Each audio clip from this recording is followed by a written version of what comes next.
கவிதை தொகுப்பு நிகழ்ச்சி என்பதால் கவிதை வரவேற்க விரும்புகிறோம். இப்போது வரவேற்பு நிகழ்ச்சி. சட்டம் என்னும் கட்டமைப்பில் சுற்றுகின்ற மாந்தர்கள். சட்டம் என்ன கட்டம் என்ன சத்தியமே ஊன்றுகோல்.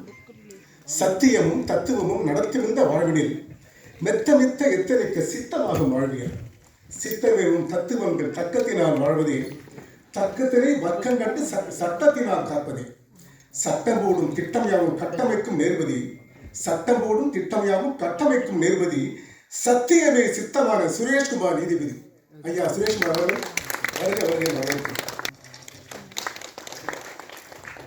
படியெல்லாம் மேலேறி செல்வதற்கு, கல்வி படிப்பதும் மேலேறி செல்வதற்கு, படியரசி பஞ்சமான மக்களுக்கு கல்வி படிப்பது வேண்டுமென நேர்கொண்டு பட்டிக்காடும் கல்வியினால் மேம்படவே தெள்ளார் பகுதியிலே கல்லூரி கட்டமைத்து மெத்தவே படிப்பறவை வழங்குகின்ற முனைவர் முத்தையா அவர்களையும் வரவேற்போம்.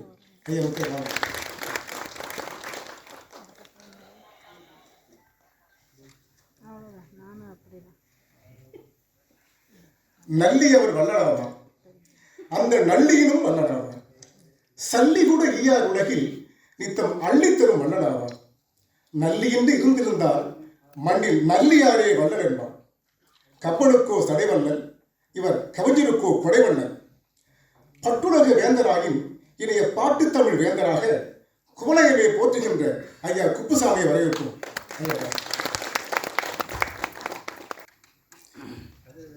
பன்னாட்டு சுழற்சங்க அமைப்புகளில் பாங்காக தடை சேர்த்து சேவை செய்து நலிந்தோறும் இழந்தோறும் வாழ்வு காண நற்சேவை செய்து வரும் பெருமானார் கற்றோரை வணங்குகின்ற பண்பாளர் கனிவோடு உறவாடும் மாண்புடையார் தெள்ளாறு மக்களுக்கு புறவலராம் தீர்ந்தவழி பாடுகின்ற ஆனந்தனாம். ஐயா வாருங்கள். சகோதர தத்துவத்தை போற்றுகின்ற சல்லென்று நபிகளாரை வாழ்த்துகின்ற இஸ்லாத்தில் இருந்த ஒரு பிறையாவார். இனவந்தா தமிழ் என்னும் மரபாவார். சமுதாய முன்னேற்ற சேவைகளை தானின்று முன்னெடுக்கும் இனமான தாராள மனம் கொண்ட அம்மையவர், தாராவணம் பேர் கொண்ட பெண்மையாளர். ஐயா வாருங்க, அம்மா வாருங்க. பில்லாளன் ஓரியவன் ஆண்டு வந்த வெறுப்பினிலே வளமான கொல்லிமலை. கொல்லிமலை உச்சி மேல வழியுண்டு குடியானோர் படித்தேற வழி இல்லை. அதன் பொருட்டு தந்திரத்தால் பண்டிதனை அம்மக்கள் படித்துறை நடத்தி வரும் குன்றழுவை மனம் என்ற கோமகனார் குமார் என்னும் பேராளர் மாண்புடைய ஐயா வாருங்கள். கைத்தட்டு பத்தாது, கரகோஷம் ஒழிக்கணும் இல்லையா? திரைத்துறையின் தொழில்நுட்பம் படித்தவர்கள் திசையெங்கும் பேரோங்கி போனதற்கு ஒருமுகமே திருமுகமே காரணமா? ஒப்பில்லா ரமணங்கள் பேர்வரமா? பேசின்று விழிகளிலும் ஊமையுண்டு, பேசாத வாய்களுக்கும் முடியுண்டு. குவளையவே வியந்து பார்த்த திரைராஜன், கும்பகோணம் மீண்டெடுத்த அரவிந்தராஜன். கைத்திட்ட பத்தாது, கரகோஷம் பத்தாதையா? இருக்கீங்களா?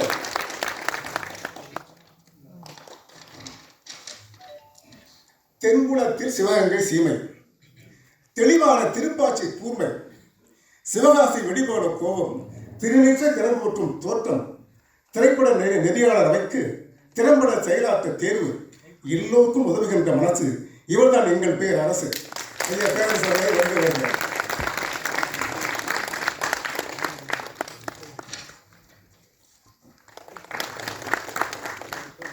முத்தமிழ் வித்தகர் என்ற முத்தான திரைக்கலைஞர் மங்கையன பெண்ணியம் பேசி மங்கையது நிலைமுடியானார். சின்னத்திரை உயர்ந்து வாழ செம்மைப்படை ஆற்றி வந்தார். அன்பருக்கு அன்பரான நண்பர் ஹரிராஜன் அவர்களை வரவேற்போம்.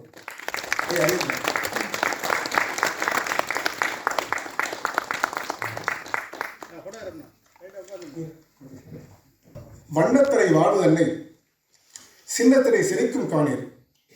சின்னத்திரை சிறப்பதற்கு சீர்பிறகு வேண்டும் என்று நெறியாளர் அமைப்பு தன்னை நேர்வளவை நடத்தற்கு தளபதியை பொறுப்பேற்ற தளபதியை வருக வருக.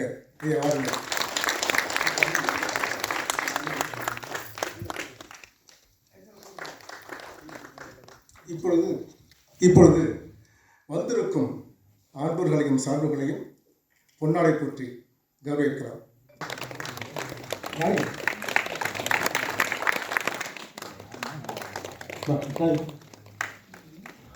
அடுத்து மதிப்பு முனைவர் திருமிகு தாராபுரனுக்கு என் இளைஞர் விஜயராணி ராஜன் பொன்னாடை போற்றுவார்.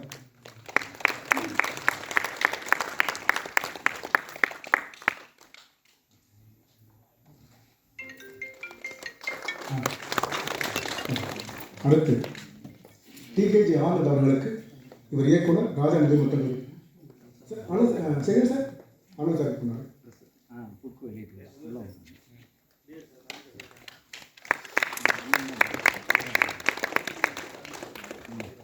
அடுத்து கொல்லிமலை ஹிண்டேஸ் பற்றி மேலைப்பள்ளி தலைவர் எஸ் குமார் அவர்களுக்கு கொண்டாடப்பட்டிருக்கிறது.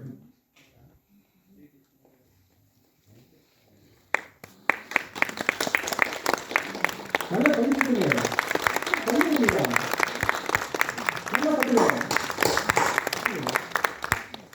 அடுத்து ஐயா பேரரசு அவர்களுக்கு கொண்டாடப்பட்டிருக்கிறது.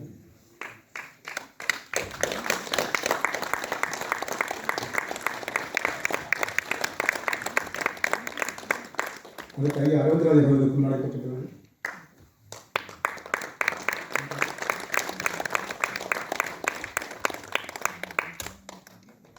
ஐயா ஹரிராஜ் அவர்கள் கொண்டாடப்பட்டிருக்கிறது.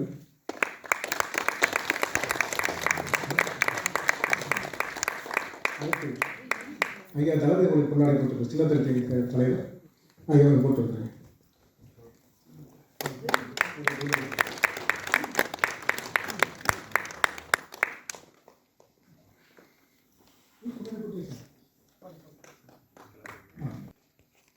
முத்தமிழ் நற்றமிழ் முக்கடி சுவைத்தமிழ் செந்தமிழ் பைந்தமிழ் சீரளம் தண்டமிழ் தேர்ந்தமிழ் தீர்ந்தமிழ் தென்னார் வாழ்ந்தமிழ் இன்னும் பல புகழோடு இகமெங்கும் திறந்தோங்கும் தாய்த்தமிழ் நேர்கணையாய் தலையிலிருந்து வீற்றிருக்கும் அறிவார்ந்த பெரியோர்களை அகவிட கரம் கூப்பி என்னுடைய முன்னுரையாய் ஏவுகிறேன் கேளுங்கள். அனைவருக்கும் வணக்கம். என்னுடைய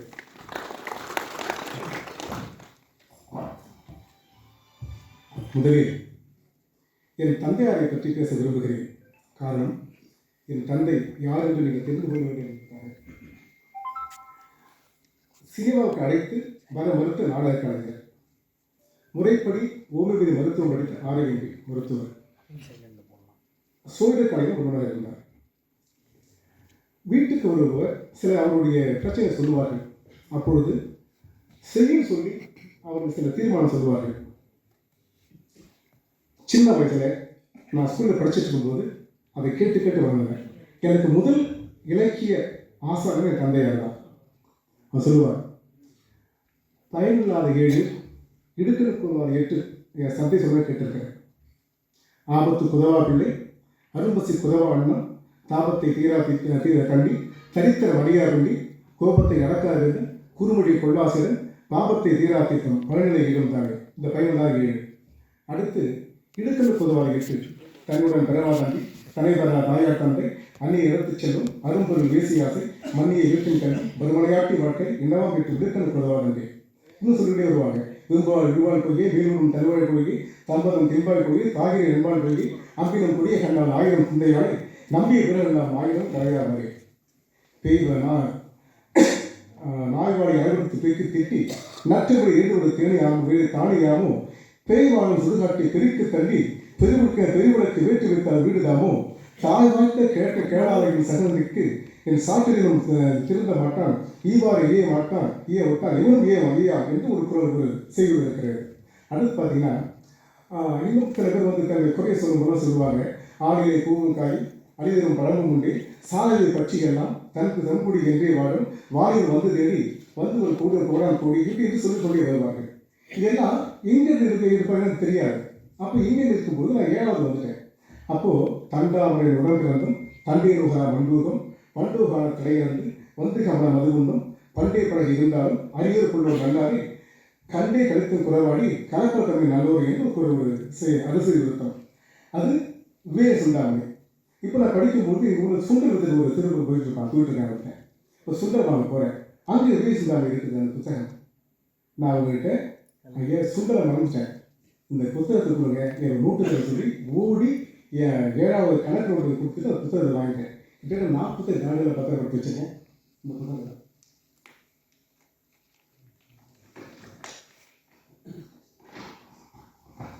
அந்த வயசு 40 ஆண்டுகள்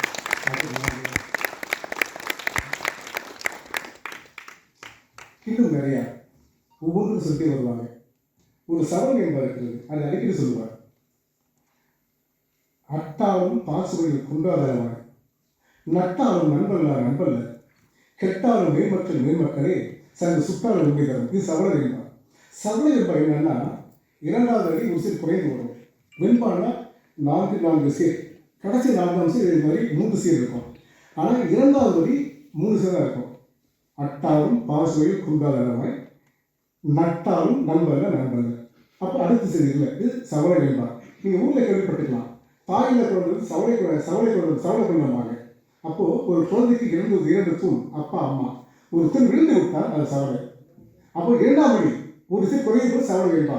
இதை தந்தை சொல்லுவாங்க. அது மட்டும் இல்லை, இன்னும் நிறைய சொல்லுவாங்க.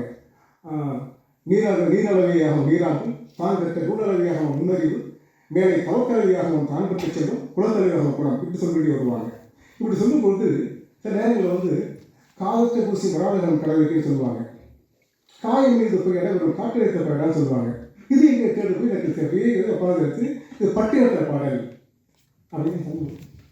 அப்போது வாதுத்ததின் ஒரு அண்ணாமலை மனப்பதத்தை போதத்தை இப்போது போல நஞ்சியை இப்பூதகத்தில் தீர்வுத்த செல்வங்கள் தேடி புதைத்த திரவியங்கள் காலத்தை பூசி வராதகம் கடவுளுக்கு வேதத்து உட்கொள் மண்ணாசை மங்கடி விட்டுவிட தோதித்துவன் சொல் கேட்கலையோ செய்த தவத்தால் ஆதவம் சந்திரன் வெளிச்சம் அதான் கொடுத்து காலத்து பூசி வராதகரம் கடைவழிக்கு அத்தனை வாழும் மகத்து மட்டி இப்படி அம்புவது நித்திய வாழும் வீதி மட்டி இவ்விலும் இது கைத்தளம் வைத்தியம் மைந்தர் சூழ்நாடு பட்டு பத்தித்துடன் இருவரை பாவப்பணிகள் சொல்வார்கள். இதுதான் கண்ணதாசன் பிற்காலத்தில் வீதி வரை வந்து பாடல் எழுதினார். இப்படி ஒவ்வொன்றும் போய் சொல்லி வருவாங்க. சொல்லும்போது கண்ணதாசனை அறிமுகப்படுத்தினார், பெரியாரை அறிமுகப்படுத்தினார், கலைஞரை அறிமுகப்படுத்தினார், அண்ணாவை அறிமுகப்படுத்துகிறார், நாடகத்துறை இழந்ததார். இப்போ கண்ணதாசனை தேடும்போது நிறைய பாடல் இலக்கியத்தில் இலக்கியத்தை எளிமையாக கொடுத்த கண்ணதாசன் பெருமை. இருக்கிறது கொடுத்துடலாம் நம்ம எளிமை, ஆனால் எடுத்து கொடுத்து மிகப்பெரிய சிரமம். அது ரொம்ப பொறுமையாக இருந்தது. இடப்பாத்து பொருத்தம் அது கண்ணதாசன் மிகப்பெரிய சீரிய சிந்தனை, மிகப்பெரிய செயல். அவன் சொல்லியிருப்பார், அத்திக்காய்க்காய் ஆலங்காய்க்காய் இத்திக்காய் காயாய் எல்லாம் கேள்விப்பட்டிருப்பீங்க. அது எங்கே இருக்கப்பட்டு தெரியுமா? கம்பராமாயணம் பாலகாண்டத்தில் உண்டாட்டு படத்தில் விடிஞ்சா சீதாராமன் கல்யாணம். அப்போது உண்டாட்டு படலம் உண்டு ஆளும் படலம். அந்த காலத்தில் நடைவழி பயணம் தான். அப்போ உடல் சோர்வு நீங்கி நல்ல தூக்கம் கொள்வதற்கு கல் விருந்து உண்டு. அந்த கல் என்பது சுத்தமான கல், இப்போ போல பதில் இல்லை, கல் விருந்து. அதை உண்டு ஆட்டு படலம். அப்போது ஆண் பெருமாக இறந்துக்கிறாரு. இதை பார்த்தீங்கன்னா இது கம்பன் சாரம். ஆனால் திருவள்ளுவருடைய பொருள். திருவள்ளுவர் சொல்லிப்பார் ரொம்ப இன்பப்பாங்க, யாரினும் காதலம் என்பேனா ஊடினார் யாரினும் என்று. இது கம்பராமாயணத்தில் உண்டு. ஒருவரும் மலை குத்து இருக்கிறானா, அவன் காதல் இருந்து கண்ணை குத்துகிறானா, அவன் யார் என்று கேட்கிறானா. அப்போ அவர் கேட்கிறான், அப்போ இன்னொருத்தர் இருக்கிறாரா, நீ யாரும் கேட்கிறியே அப்படின்னு ஊழல் கொள்கிறானா. சொல்றேன், திருக்குறள் சொல்லிருக்கான், யாரினும் காதலம் என்பேனா ஊடினார் யாரினும் என்று. இது அப்படியே கம்பராமாயணத்துக்கு இருக்குது. இன்னும் சொல்லிருக்கான், நெஞ்சத்தார் காதல் அவராக வெய்துந்த நெஞ்சிலும் வியவாக்கிறது அப்படின்னு. இந்த சாரம் தான் அத்திக்காய்க்கான சொல்ல பாருங்க. அந்த உண்டாட்டு படத்தில் ஒருத்தி வந்து ஃபுல் போதையில் இருக்கா, அவளை இன்னொருத்தி குடிங்கிறா, இவ மறுக்கிறா. ஏன் மறுக்கிறான்னா சொல்றான் பாருங்க, புல்லுரை கமலபாவி புருகையில் வெறுவியோட வல்லுரை கழித்த வாழ்வு வசையோட வழங்குகனால் கல்லுரை மலர்கள் கூந்தல் கலிகள் மஞ்சள் என்னால் உள்ளுரை நண்பன் உண்ணார் என்ன நர உண்ணர் என்னால். என்ன சொல்றாரு, என் நண்பன் உள்ள இருக்கிறான், நான் குடித்தால் அவனுக்கு போதை எறிவிடும், அவனுக்கு மது பழக்கம் கிடையாது, நான் இறந்து மாட்டேன்.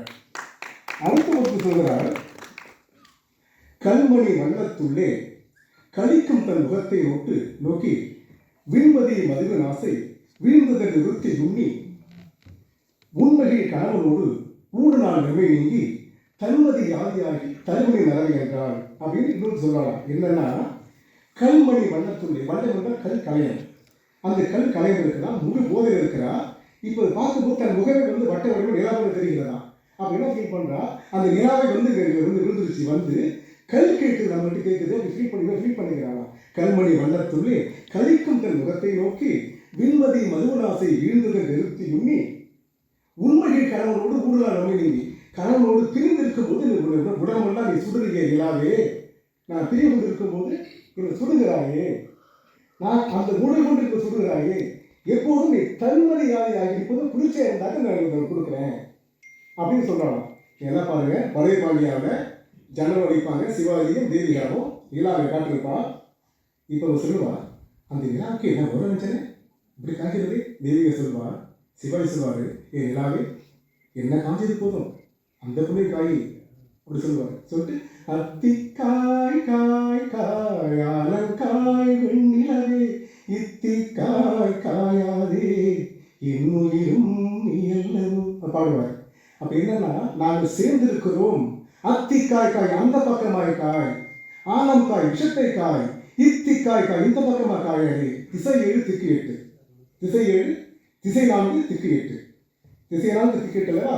அப்போ இந்த 4 திக்கு அது குறுக்கு போட்டு வர்றது. அப்போ அத்திக்காய் திக்கு, அத்திக்கை அந்த பக்கமா காய், யார் விஷத்தை காய், யாரோட விஷம், இத்திக்காய் காயாது காயாது, நான் என்னையும் நீ அல்லவா. இவன் சொல்லுவா, நீ என்ன பண்ணவா சொல்லுவா. இப்படி அந்த சாரம் விழுந்து எடுக்கப்பட்டது திருக்குறள்.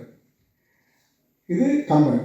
கம்பனுக்கு தான் இந்த சாரம் வள்ளுவர் எடுத்துக்கிறார். இப்போ என் தந்தையாரை பின்பற்றி நான் தேர்தல் குறித்து எல்லாம் எனக்கு கிடைக்கிறது. இது மட்டும் இல்லை, என்ன சொல்லுவார், இன்னொரு படத்தில் ஒரு கவிதை எழுதியிருப்பார், நாளை இந்த வேளை பார்த்து ஓடி வானிலா இன்று எந்தன் தலைவர் இல்லை சென்று வானிலா தின்றலை. பார்த்தீங்களா, இப்போ தலைவர் வந்து தெரியாது, அப்போ வரவில்லை, சுடாதே நிலையே சுடாதே நீ போ அப்படின்னு சொல்றாரா.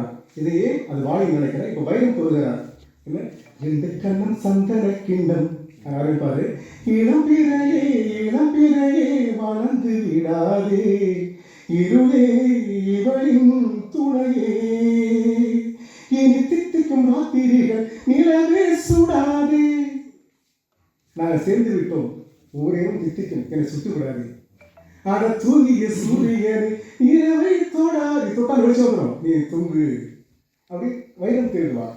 இப்படி நிறைய இலக்கிய சாரங்கள் சினிமாவுக்கு வந்து அது எழுதப்பட்டதுக்கு தந்தையோடைய அறிவுறுத்தல் சொல்லுவாங்க. அடிக்கடி சொல்லுவாங்க, கற்பனை புத்தியாக இருக்கணும், ஒரு கப்புன்னு பிடிச்சிக்கணும், கண்ணு பார்த்தா கை செய்யணும், கேட்ட கரெக்டாக பண்ணணும் அப்படி சொல்லுவாங்க.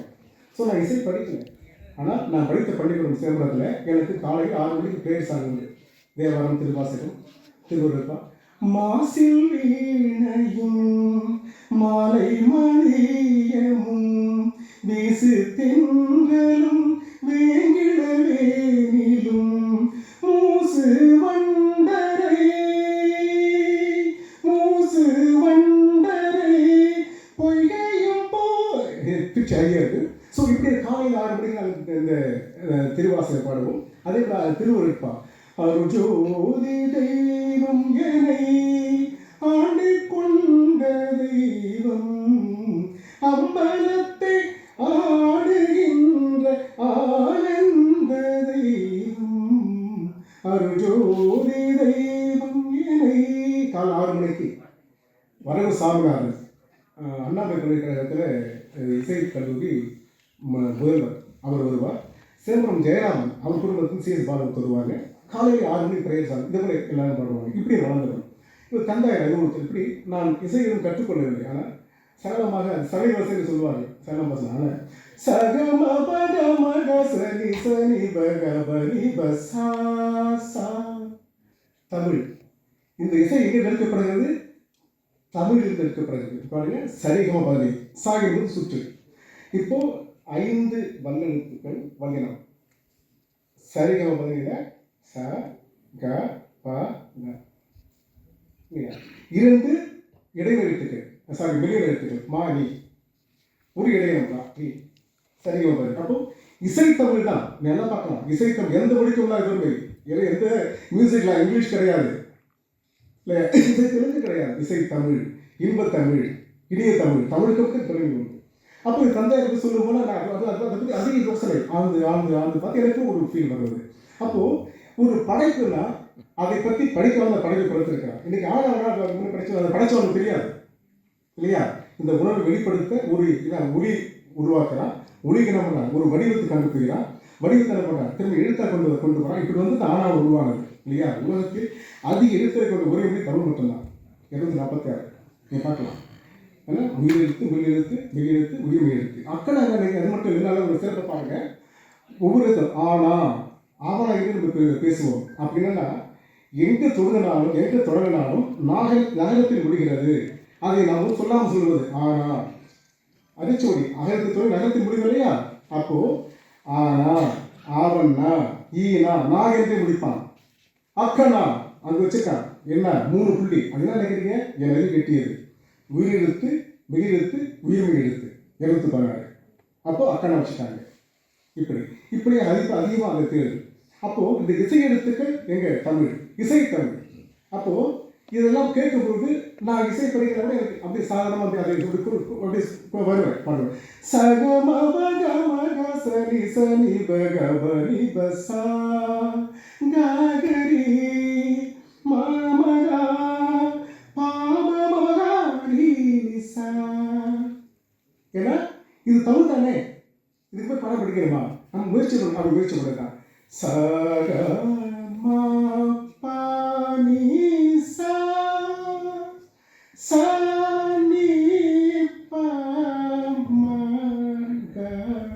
சா மம பா கமக கமக சா சசத காகடி சச சசத காக மம பா சசனி மம பாப காச சச விழியில் விழுந்து இதயம் நுழைந்து உயிரில் கலந்த உறவே இல்லையா? சுத்ததன்யாசி. இது தமிழ். அப்போ இசை தமிழ், இன்ப தமிழ், இனிய தமிழ். அப்போ தமிழ் இல்லாத இந்த உலகத்தில் தோன்றிய முதல் மொழி தமிழ் என்பது நாம் அழகாக எடுத்துக்கொள்ளலாம். ஒவ்வொரு மிருகங்களும் பறவைகளும் தமிழில் தான் உச்சரிக்கிறது. அழைக்கும் போதெல்லாம் நீங்கள் நல்லா உச்சு பாருங்க. காக்கா கீக்கி குக்கு இல்லையா? மாடு மா. அப்போ தமிழ். அடுத்து கண்ணதாசனை பற்றி அனலைஸ் பண்ணும்போது அவருடைய மாங்கனி நீங்கள் பார்த்துக்கலாம், படிச்சிருக்கலாம். தந்தையார் சொல்வார் கண்ணதாசன் பாடலை பற்றி. அப்போ அங்கே போகிறேன்.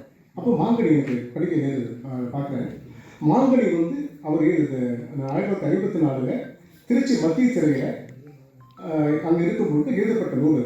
அது அன்பு தர்மலிங்கம் எந்த பக்கம் நூல் இருக்கிறாரு. அப்போ எழுதப்பட்டது மாங்கனி. அது அவர் எழுதிய முதல் குறுங்காவியம். ஆனால் அது வழிநூல். அந்த வஞ்சிக்கான ஒரு பகுதி எடுத்து எழுதியிருப்பாங்க.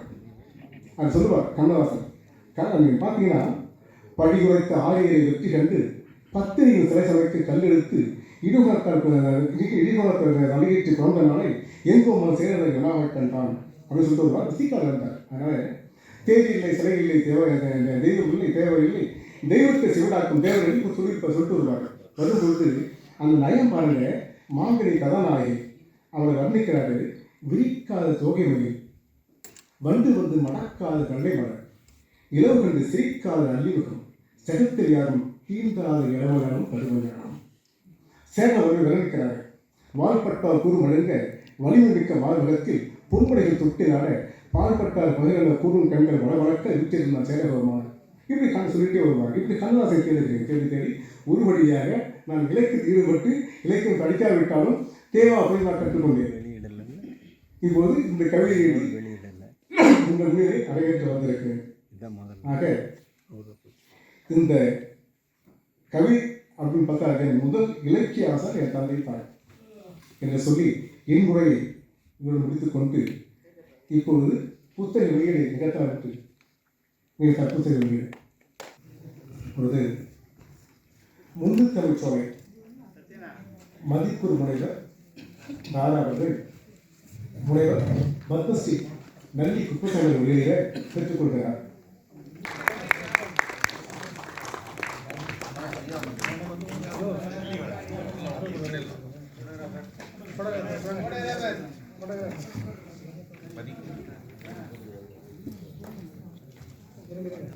தொடர்ந்து ஐயா நல்லி குப்புசாமி வெளியிட பெற்றுக்கொள்வது இயக்குனர் ராஜா நல்லிவர் கல்லூரி டி.கே. ஜானன் அவர்கள்.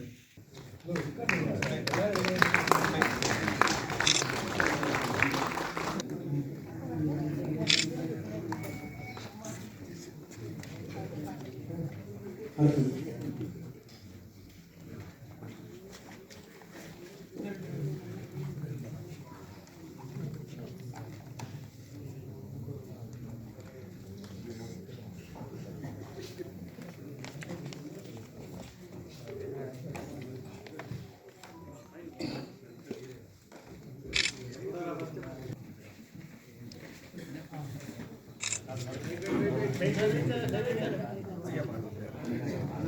நிகழ்ச்சி இப்பொழுது மேடை ஆளுநருக்கும் அறிவார்ந்தவர் சிறப்புரை. முதலாவதாக என் ஆசா திரு அரவிந்தர் அவர்களை பேச அழைக்கிறேன். தொண்டை கட்டு சுற்றி சுற்றி எல்லோருக்கும் இனிய மாலை வணக்கங்கள். கொஞ்ச நேரம் நல்ல தமிழ் கேட்டோம் அப்படின்னு ஒரு நிகழ்ச்சி வந்துருக்கு டிவியில். நல்ல தூய தமிழில் பேசுவாங்க. அந்த நல்ல தமிழை நண்பர் ராஜநாயகத்தின் மூலமாக கேட்டு மகிழ்ந்தோம். நான் எப்போதும் இந்த மாதிரி புத்தகங்கள் படிக்கிறதுன்னா சரி, நமக்கு வேலைகள் இருந்துகிட்டே இருக்கும். இரவு நேரத்தில் தான் டைம் கிடைக்கும். சரி, இவருதே அப்படி நம்ம படிச்சிடலாம், சிம்பிளாக ஒரு நைட்டு தான் இருக்குது அப்படின்னு நினச்சிட்டு தான் இருந்தேன். நேற்று இரவு புத்தகத்தை திறந்து பார்க்கும்போது தான் அதிர்ச்சி. படிக்க படிக்க சுரங்க மாதிரி போட்டு என்னென்னமோ எழுதி வச்சுருக்காரு. சின்ன வயசில் 7ஆவதுல படித்த இலக்கணம், 8ஆவதுல படித்த இலக்கண குறிப்பு, 9ஆவது 10ஆவதுன்னு பழைய நாட்களை ஞாபகப்படுத்தி விட்டார். தமிழ் இலக்கணத்தை இந்த அளவிற்கு அவர் கற்றுத் தேர்ந்திருக்கிறார் என்பது உண்மையிலேயே வியப்புக்குரிய ஒரு விஷயம். தமிழில் அருமையாக இரட்டை கிளவி என்று சொல்வார்கள். அதை பயன்படுத்தி அற்புதமான ஒரு பாடலை எழுதியிருந்தார். ஏறக்குறைய தமிழில் இருக்கின்ற அத்தனை இரட்டை கிளவிகளும் சலசல, பளபள, வளவள எல்லாத்தையும் வச்சு அற்புதமான ஒரு பாட்டை எழுதியிருந்தார். அதாவது உண்மையிலேயே இவருடைய பாடலில் இருந்த அந்த இலக்கண சுவை, அந்த காதல் புத்தகத்தை விட முந்து தமிழ் சோலை உண்மையிலேயே முந்தி தான் நிற்கிது. இந்த புத்தகத்தை விட அந்த புத்தகம் முந்தி நிற்கிது. அதை தெரிஞ்சுதான் ஒரு முந்து தமிழ் சோலைன்னு வச்சிருக்காருன்னு நினைக்கிறேன். அற்புதமான, அதாவது அவரை நல்ல ஒரு இயக்குனராக எனக்கு தெரியும். அவருக்குள்ளே இப்படி ஒரு கவிதை ஊற்று மறைந்து கிடக்கிறது, தட்டிவிட்டால் அது வெளியே வருகிறது என்பதை யாரும் என்னை தட்டலை, நானே இன்னைக்கு என்னை தட்டி காட்டுறேன்ற மாதிரி நமக்கு தட்டி காட்டிட்டாரு. நிச்சயமாக இந்த திரைத்துறையிலே உங்களுக்கு நீண்டதொரு பயணம் இருக்கின்றது. உங்கள் புத்தகத்தில் படித்து நான் ரசித்த விஷயங்கள் நிறைய இருக்கின்றது. ஒருவரை பற்றியும், அதாவது வ.உ.சி. ஐயாவோட வாழ்க்கை வரலாற்றையே நான் முதல் முறை அந்த புத்தகத்தில் தான் படித்தேன். நம்ம கப்பலுடைய தமிழன் படத்தில் கூட அந்த முழுமையான ஒரு வரலாறு இல்லை, அதை ஒரு பாடலாக ஒரு இதாக அற்புதமாக பண்ணியிருந்தார். பல இடங்களில் ஐயா நீதிபதி ஐயா அவங்க வந்திருக்காங்க. இவருக்கு காதலுக்கு ஒரு துறை வேண்டுமோ, எதுக்கு ஒரு துறை வச்சுருக்கீங்க, எங்கள் காதலுக்கும் ஒரு துறையை கொடுத்துருங்கன்னு அதுக்கு அற்புதமான ஒரு விளக்கமும் கொடுத்துருக்காரு. சாதி என்பதை பற்றி நம்ம எவ்வளவோ நீங்கள் கத்தி கத்தி போராடினாலும் சாதி சாக மாட்டேங்குது. அதை சாகடிக்கிற ஒரே இடம் காதல் தான். காதல் என்று வெற்றி பெறுகிறது தான் இங்கே சாதி சாகிறது அப்படின்னு சொல்லி, அதுக்கு ஏன் நீங்கள் ஒரு துறை கொடுக்கக்கூடாதுன்னு அவர் கேட்கும்போது, உண்மையிலேயே காதல் என்பது ஒரு துறைக்கு ஏற்ற ஒரு விஷயம்தான் என்பதை அவர் நிரூபித்து காட்டியிருக்கின்றார். இதை மாதிரி பல விஷயம் அவங்க துணைவியார்கிட்ட தான் சொல்லணும். பாவை இவளை ரசித்தது 10 ஜென்மம் வேண்டுமான்னு எழுதியிருக்காரு. அப்போ அடுத்த ஜென்மமும் அவங்க தான், அதுக்கு அடுத்த ஜென்மமும் அவங்க தான், அதுக்கு அடுத்த ஜென்மமும் அவங்க தான், 10 ஜென்மம். இதை மாதிரி அற்புதமாக ஒரு இடத்துல சங்கங்கள் முழங்கிடவே தொடையதனில் சம்மணமிட்டு அமரும் தமிழ் அழகுன்னு எழுதியிருக்காரு. தொடை அழகுங்கிறது சீரடி தொடை. இப்படி ஒரு அற்புதமாக நிறைய விஷயங்கள் ஒரு புத்தகத்தில் எனக்கு ரொம்ப பிடிச்சிருந்தது. அதே மாதிரி பா என்றால் பூக்கும் சோலை, பார் என்ற ஒற்று சேர்ந்தால் அது உலகம், பா என்றால் வெண்பா, பார் என்ற ஒற்று சேர்ந்தால் அது உலகம், கார் என்றால் பூக்கும் சோலை, கார் என்ற ஒற்று சேர்ந்தால் அது வான்மழை அப்படின்னு அற்புதமாக. இதெல்லாம் தமிழில் உள்ள நுணுக்கமான விஷயங்கள். அத்தனை இந்த நுணுக்கத்தெல்லாம் மற்றவங்க நான் லாவை பற்றி எங்கேயாவது எழுதியிருப்பாரு. ஏன்னா தமிழுக்கு சிறப்பு நம்ம லான்னு அது அடுத்த புத்தகத்துக்குன்னு ஒதுக்கி வச்சிருக்காங்க. அதனால் இவருடைய இந்த கவிதை பணி மேன்மேலும் வளர வேண்டும். அதற்கு இன்று இருப்பது போல் நாம் எல்லோரும் உறுதுணையாக இருக்க வேண்டும். இவருக்கு நல்ல ஆயுளையும் நல்லதொரு வளத்தையும் இறைவன் அருள வேண்டும் என்று கேட்டு தந்த இந்த வாய்ப்புக்கு நன்றி கூறி விடைபெறுகிறேன். நன்றி, வணக்கம். நன்றி ஐயா. ஏன்னா முந்துதல் சோலையில் ஓரெழுத்து ஒரு மொழி, அதாவது ஒரு எழுத்து சொல், வா, நீ, கை, தை, இப்படி இதை வச்சு யாரும் கவிதை எழுதவே இல்லை. நான் எழுதியிருக்கிறேன். அடுத்து கைக்கிளை, அடுத்து தொடர், தை தை, பை பை, நை நை, வை, இப்படி அதை வச்சு கவிதை இருக்கிறேன். அப்புறம் பா வளர்த்து உயர்ந்த மொழி அப்படின்னு உலகத்தில் எந்த மூலையில் இருந்தாலும் மாடு அம்மான்னு தான் கூப்பிடுது. இங்கிலாந்து மதம்னு கூப்பிடுறது கிடையாது இல்லையா? அதே போல் பறவைகளும் கீக்கி கூக்கு காக்கா கூறுகிறது சொல்லியிருக்கேன். அடுத்து இப்படி நிறைய விஷயம் கொண்டு வந்திருக்கேன். ஐயா சொன்னது போல காதலுக்கு ஒத்துறை வேண்டும். என்னென்னா அட்டை படத்தை பார்த்தா தெரியும். அது அந்த காதலுக்கு ஓர் இரு வந்தால் அடுத்து உயிரெழுத்து வரணும். நான் உயிர் வை போட்டிருக்கேன்.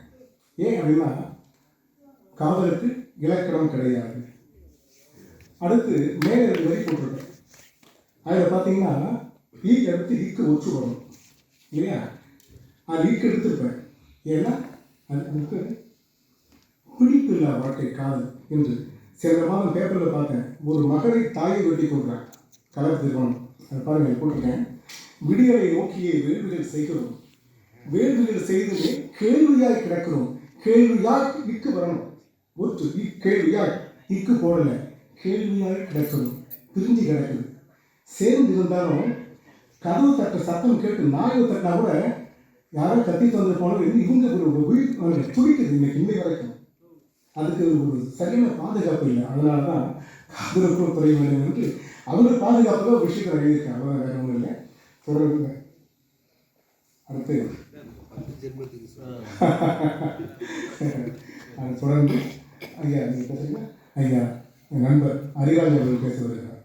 காதலுக்கோ துறை வேண்டும் என்று வேண்டுகோள் விடுக்கிறார் என்னுடைய இனிய நண்பர் திரைப்பட இயக்குனர் கவிஞர் ராசநாயகம் அவர்களுக்கு வாழ்த்து கூறுவதிலே பெருமை கொண்டு,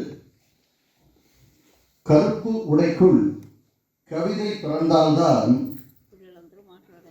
கருப்பு உடைக்குள் கவிதை பிறந்தால்தான் இது போன்ற கவிதை வெளியீட்டு விழாவிற்கு தலைமை ஏற்பார்கள். தலைமை ஏற்கும் மாண்புமிகு நீதியரசர் ஐயா அவர்களே,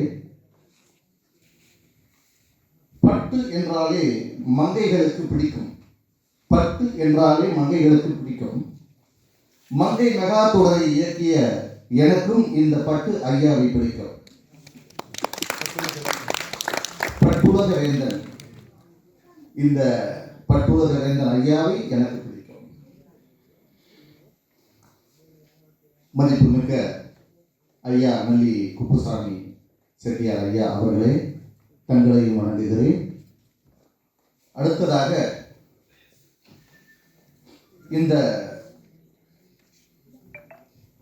காதலுக்கோ துறை வேண்டும் என்று வேண்டுகோள் விடுக்கும் ராசநாயகத்திற்கு வெற்றி பெற்ற காதலுக்கு துறை வேண்டுமா, தோல்வியான காதலுக்கு துறை வேண்டுமா? காதல் என்றால் துறை வேண்டும். துறை காதலுக்கு ஒரு துறை இல்லை, தோற்று போன காதலர்களுக்கு துறை வேண்டுமா? ஏனென்றால் தலைமை ஏற்கும் நீதிபதி ஐயா அவர்கள் இங்கே இருக்கிறார்கள். தோற்று போன காதலர்களுக்கு துறை வேண்டுமா, இல்லை வெற்றி பெற்ற காதலர்களுக்கு துறை வேண்டுமா?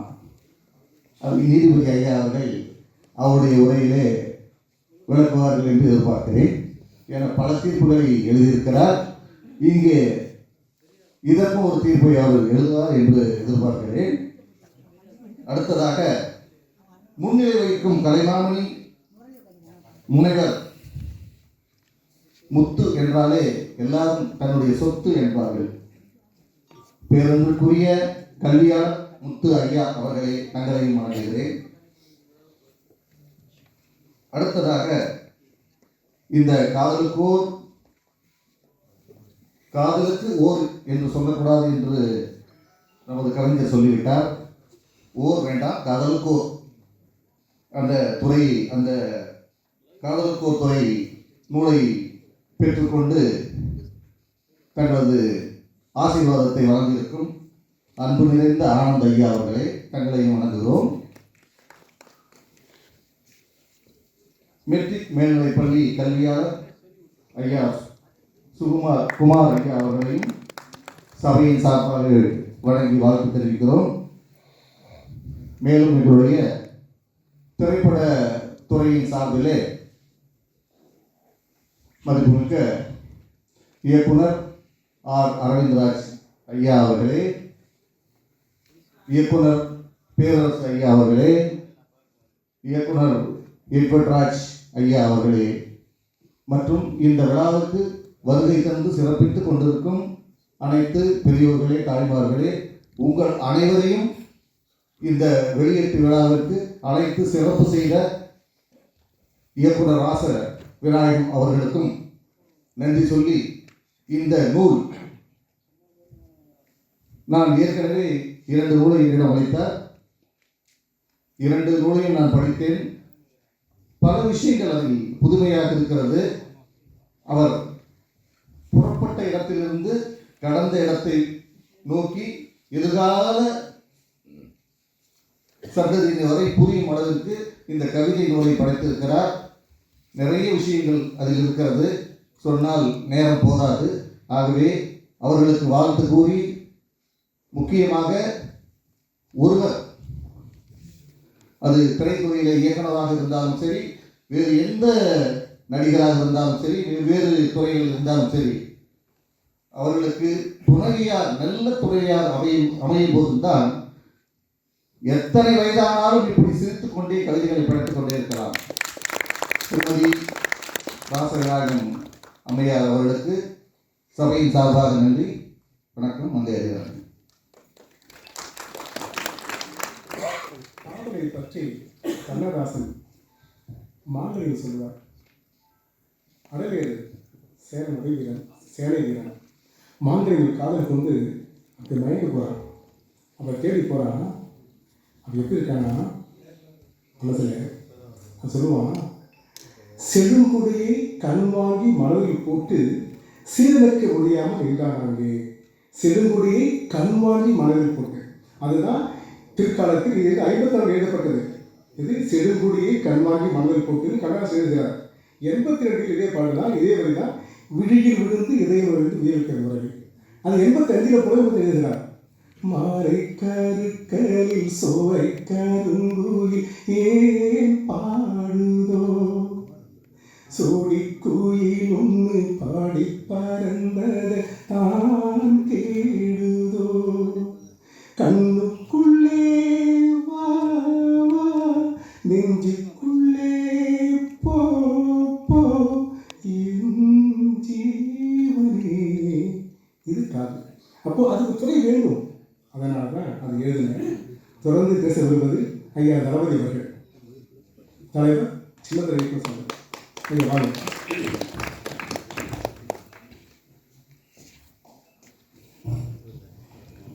இந்த விழாவின் நாயகன் ராஜநாயகன் அவர்களே, மேடையில் வந்திருக்கக்கூடிய சாதனையாளர்களே, விழாவில் சிறப்பிக்க வந்திருக்கக்கூடிய பெரியோர்களே, அனைவருக்கும் என்னுடைய மாலை வணக்கம். ராஜநாயகன் எப்படிப்பட்டவர் என்றால், என் மனதில் நிலைத்திருப்பது ஜென்டில்மேன் என்ற ஒரு ஆங்கில வார்த்தைக்கு முழுமையான அர்த்தம் உள்ள ஒரு மனிதர். அவருடைய நடை, உடை, பாவனை, பேச்சு அத்தனையுமே ஒரு சிறந்த மனிதனுக்கு, ஒரு நல்ல மனிதனுக்கு, அனைவரிடம் அழகாக, அன்பாக, பண்பாக பழகக்கூடிய ஒரு மனிதனுக்கு என்ன அடையாளம் இருக்க வேண்டுமோ அத்தனையும். அவருடைய உடையை பார்த்தால் எனக்கு கண் முன்னாலே வருவது எப்பொழுதும் போல கரெக்டாக டக்கிங் பண்ணி அழகாக பெல்ட் போட்டு சிறப்பாக கண் முன்னால் இருப்பார். அதே மாதிரி எப்போ பேசினாலுமே தெளிவாக பேசுவார். எந்த குறையும் அடுத்தவர்களை பற்றி சொல்ல மாட்டார். நல்ல விஷயங்களை மட்டுமே பேசுவார். ஏன்னா ஒரு சங்கத்தில் இருக்கும்போது பார்த்தீங்கன்னாக்க நிறைய குறைகள் பேசுகிறதெல்லாம் நிறையா இருக்கும். அந்த வகையில் பார்த்தீங்கன்னா அவர் நிறைகளை மட்டுமே பேசக்கூடிய ஒரு நல்ல மனிதர். ஆனால் இதுவரைக்கும் எனக்கு அவரை பற்றி தெரியாத விஷயம் நான் கேட்டால், இவர்கிட்ட இப்படி ஒரு புலமை இருக்கும், இப்படி ஒரு கவிதை திறமை இருக்கும் அப்படிங்கிறது எனக்கு உண்மையிலே தெரியாது. நல்லா பேசுவார், நல்லா பழகுவார். ஒரு இயக்குனர், அந்த அளவுக்கு மட்டும்தான் தெரியும். அவர் இந்த கவிதை நூல் வெளியிட போகிறேன்னு சொல்லும்போது அந்த கவிதைகள் சிலது படிக்கும்போது எனக்கு புரிஞ்ச விஷயம் என்னன்னு கேட்டால், இப்படிப்பட்ட ஒரு கவிஞர் அவர் உள்ளே இருக்கிறார் என்பது எனக்கு உண்மையிலே ஆச்சரியமாக இருந்தது. அது அப்போ இப்போ மேடையில் கொண்டும்போது பார்த்தா இப்படி ஒரு இசைஞானமும் அவருக்கு இருக்குங்கிறது இப்போ தான் தெரிஞ்சுக்கிட்டேன். என்ன அழகான குரல், என்ன அழகாக தெளிவாக பாடுறாரு, கேட்கறதுக்கு என்ன ஒரு ரம்மியமாக இருக்குது. ஸோ உண்மையிலே இப்படிப்பட்ட திறமைகள் இன்னும் வெளிப்படாமல் இருக்குதுங்கிறது தான் ஒரு குறை. என்னன்னு கேட்டால், எந்த ஒரு திறமையும் இந்த உலகத்துக்கு அப்படியே கொண்டு அப்பட்டமாக வெளிப்படுத்தி புகழடைய செய்வது நம்முடைய சினிமா துறை. இந்த துறையிலே அவர் இருந்துக்கிட்டு அவருக்கு இருக்கக்கூடிய இந்த திறமைகள் இன்னும் வெளிவராமல் இருப்பது உண்மையிலே ஒரு குறைதான். அது நிச்சயமாக இந்த விழாவின் மூலமாக, இந்த விழாவை ஏற்பாடு செய்திருக்கப்பட்ட நல்ல மனிதர்களாக இருக்கிறாங்க. இப்போ தான் என்னுடைய நண்பர் சொன்னார், அவர் செழியன் சார், நம்ம தான் இருந்தெல்லாம் நம்முடைய நண்பர் தான் அப்படின்னு சொன்னார். ஸோ அவருடைய தொடர்பும் இந்த மேடையில் இருக்கக்கூடிய இவ்வளவு பெரிய சாதனையாளருடைய தொடர்பும் அவருக்கு இருக்கின்ற காரணத்தினால் நிச்சயமாக அவருடைய திறமைகள் சினிமா மூலமாக மிகப்பெரிய அளவுக்கு இந்த உலகத்தில் புகழ் அடையும், அவரும் புகழ் பெறுவார் என வாழ்த்தி வணங்கி விடைபெறுகிறேன். ஐயா நல்லி குப்பசாமி அவர்கள் அடுத்து ஒரு கட்சி செல்ல வேண்டியிருப்பதால் அவரை அன்பன் பேச அழைக்கிறேன். எல்லோருக்கும் வணக்கம். தமிழ்நாட்டில் குறிப்பாக சென்னையில் நடைபெறும் இலக்கிய விழாக்களில் பெரும்பாலானவை புத்தக வெளியீடுகள். புத்தகங்களில் பெரும்பாலானவை கவிதைகளே. இன்று வெளியிடப்படும் 2 புத்தகங்களும் கவிதை நூல்களே. விழாவுக்கு தலைமை தாங்கும் மாண்புமிகு நீதியரசர் சுரேஷ்குமார் அவர்கள் இலக்கிய ஈடுபாடு கொண்டுள்ளவர். முதல்ல அவருடைய உரையை நான் கேட்டது புதுக்கோட்டை கம்பன் கழகம். அப்புறம் இங்கே சென்னையில் கம்பன் கழகத்தில் அவர் இல்லாமல் விழாவே கிடையாது. இந்த வருஷம் அவர் நீதிபதி இல்லாமல் விழா நடந்தே அற்புதமான தமிழ் பேசக்கூடியவர் அவர். அதே மாதிரி மாண்பு நீதிபதி மகாதேவன் எனக்கு தெரிஞ்சு 2 பேர் அற்புதமாக பேசக்கூடியவர். அது நமது சென்னை உயர்நீதிமன்றம் செஞ்ச பாக்கியம்னு சொல்லணும். அவருக்கு நமஸ்காரத்தை தெளிவுபடுத்துகிறேன்.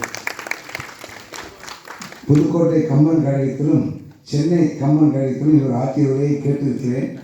இலக்கிய ஆர்வம் கொண்ட நீதிபதிகள் வரிசையில் வருவோர் இவரை இங்கே சந்திப்பதில் மிகவும் மகிழ்ச்சி அடைகின்றேன். இந்த விழாவில் கலந்து கொள்ளும் ராஜா நந்திவர்மன் கலை அறிவியல் கல்லூரி புதுவை தமிழ்ச்சங்கம் தலைவர் கலைமாமணி முனைவர் வி. முத்து அவர்கள், முன்னாள் திரைப்பட தணிக்கை குழு முனைவர் தாரா அவர்கள் மற்றும் மேடையங்களுக்கு பெரியவர் அவர்களுக்கு என்னுடைய வணக்கத்தை தெரியப்படுத்திக் கொண்டு வருகைக்கு பெரியவருக்கு நமஸ்காரத்திற்கு ஒரு சில வார்த்தைகள் சொல்ல நான் ஆசைப்படுறேன். கவிஞர் ராஜநாயகத்தின் முந்து தமிழ்ச்சோலை, காதலுக்கு ஒரு துறை வேண்டும் ஆகிய 2 புத்தகங்களை பற்றி 2 IAS அதிகாரிகள், ஒரு IPS அதிகாரி கவிதைகளை உருவாக ரசித்து பாராட்டியிருக்கிறார்கள். இந்த கவிதைகளின் எளிமையான நடையும் கற்பனையும் நான் குறிப்பிட்டாக வேண்டும். கவிஞருக்கு கலை இலக்கிய பாரம்பரியம் இருக்கிறது. இவரது கிராண்ட்ஃபாதர், தந்தை, ஃபாதர் 2 பேருமே இலக்கியவாதிகள். ஆமாம், இலக்கியவாதிகள். எனவே ரசனை ஒரு ரத்தத்திலே ஊதிருக்கு சொல்லலாம். திருக்கூட ராசப்ப கவிராயன் குற்றால குறவஞ்சி தமிழ் இலக்கியத்தில் அருமையான படைப்பு. இலக்கியத்தில் மட்டுமல்ல, கலைத்துறையிலும் அதற்கு இடம் உண்டு. சில நாட்டிய கலைஞர்கள் குற்றால குறவஞ்சி நாட்டிய நாடகமாக வழங்கியிருக்கிறார்கள். அதே போல் வேல் சிந்தாமணி வாழ்க்கைக்கு வழிகாட்டும் அருமையான நூல். அவர் குறிப்பிட்டு சொன்னார், 40 வருஷம் முன்னாடி வாங்கினேன்னு. நான் ஒரு தரம் தமிழ் சரித்திரத்தில் காளிகாம்பாள் கோயில் போயிருந்தேன். முன்னாடி கடை வச்சு எல்லாம் எடுத்து உள்ளே அடிக்கிட்டு இருக்காரு. வந்தவுடனே அதை வாங்க கொடுன்னு சொல்லிட்டு எடுத்து ஒரு 10 வருஷம் ஆச்சு. அது எல்லாத்துக்கும் நிறையவே சிந்தாமல் இருந்து அதில் ஒரு பாடல் பாடினா இல்லையா, அது விஷயமாக அவன் மனசு ஊற்றின்னு இருந்து அற்புதமாக எழுதப்பட்டு இருந்தது. அந்த 7 இதை பற்றி நான் இன்னும் பத்திரமா வச்சுருக்கேன். இவர் விட்டு பேசுகிறேன் என் கையில் கொடுத்துருவேன், நான் அவன் வாங்கியிருக்கேன். அற்புதமான நூல் அது. தமிழில் அத்தனையுமே அற்புதமான நூல்கள் தான். இந்த 2 இலக்கிய படைப்புகளும் இவருக்கு இளம் வயதிலிருந்தே ரசனைக்குரிய படைப்புகளாக இருந்து வந்திருக்கின்றன. அதனால் தான் இவரது கவிதைகளில் வழிகாட்டி குறிப்புகள் அதிகம் இருக்கின்றன. இலக்கியத்தின் பயனே வாழ்க்கைக்கு வழிகாட்டுவதுதான். இந்த சிறந்த கவிதைகளை படிக்கும் வாசகர்கள் தங்கள் ரசனையை வளர்த்து கொள்வதுடன் தங்களது வாழ்க்கையை மேம்படுத்திக் கொள்வார்கள் என்று நம்புகிறேன். கவிஞர் ராஜநாயகம் அவர்களை பாராட்டுகிறேன். அவரது இலக்கிய பணி தொடர வேண்டும் என்று வாழ்த்தி, நான் அடுத்து ஒரு திருமண வரவேற்பு போக வேண்டியிருக்கேன். அதனால் மாண்புகளை நீதிபதி அவர்கள் உத்தரவு பெற்று நான் சென்றெடுத்து பர்மிஷன் கொடுங்க தாசன் அவர் கேட்டுக்கிறேன். நன்றி, வணக்கம். நன்றி ஐயா. ஐயா சொன்னது போல பிஎஸ் சிந்தாமணி ஒரு அற்புதமான வாழ்வியல், ஒரு அருமையான வாழ்வியல் தான் பிஎஸ் சிந்தாமணி. ஆனால் அதுக்கு ஆத்துக்காக எதுவும் கண்டுபிடிக்க முடியாது. அது செயல் வரும். குக்களை பிடித்து நாவி கூண்டியில் அடைத்து வைத்து மிக்கதொரு மஞ்சள் பூசி முகமணம் செய்தாலும் தான் அக்குலம் எழுதாமோ அதினம் முடுகுண்டாமோ குக்களை குக்கள் அல்லா புறத்தினர் எழுதாமோ ஒரு அருமையாக செயல் வந்திருக்கும். இது சாரம் தெரியுமா? விளக்கணத்தை விட்டு எழுதி வந்தாலும் ஒற்றுமொழி. அடுத்து இவனை எப்படி திருத்தினாலும் அவன் திருந்த மாட்டான். இந்த சாரம் இந்த செயலாக வரும். அது அப்படி வாழ்வியல். என் தந்தை அடிக்கடி சொல்லுவாங்க, இந்த செயல் ஃபுல்லாக சொல்லிட்டே வருவாங்க. ஓகே, இப்பொழுது அடுத்து பேச வருவது எங்கள் இயக்குநர் சங்க பேரவை. சங்கம் வந்து தமிழ் சொல் அல்ல, வடமொழி சொல். அந்த பேரவையில் குறிப்பிட்டிருக்கு. எங்கள் திரைப்பட இயக்குநர் பேரவை செயலாளர் திரு பேரரசு அவர்கள் இப்போது பேச வருகிறார். அனைவருக்கும் மாலை வணக்கம். கவிதை நூலை வெளியிட்டு சென்றிருக்கும் பட்டு நூலுக்கு வாழ்த்துக்கள். குபிசாமி அவர்களுக்கு, காவல்துறையை வாழ்த்து வந்திருக்கும் நீதித்துறைக்கு வாழ்த்துக்களும் பாராட்டுகளும் வணக்கங்களும்.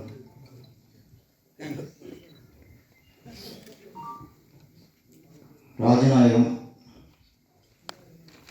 எங்கள் நண்பர். அவரை வரைக்கும் எங்கள் சங்க உறுப்பினராக பார்த்துருக்கோம், இயக்குனராக பார்த்துருக்கோம். இப்போ ஒரு அதிசயமாக பார்க்குறேன். படிக்கல என்று பட்டம் படித்த கவிஞர் மாதிரி கவிதை எழுதியிருக்கிறாரு, கவிதை வாசிக்கிறாரு.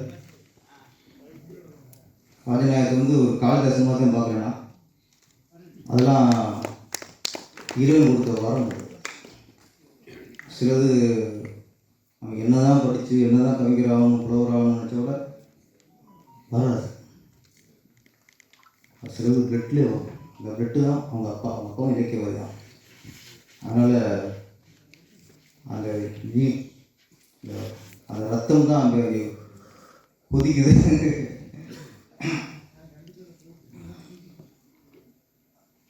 அவங்க நண்பர் மங்கை ஏராஜன் ஒரு கேள்வி கேட்டார். காதலுக்கு ஒரு துறை வேண்டும். வெற்றி பெற்ற காதலுக்கா தோல்வி பெற்ற காதலுக்கா? காதலுக்கு தோல்வியே இல்லை. ஒருத்தன் காதலிச்சாலே வெற்றி தான்.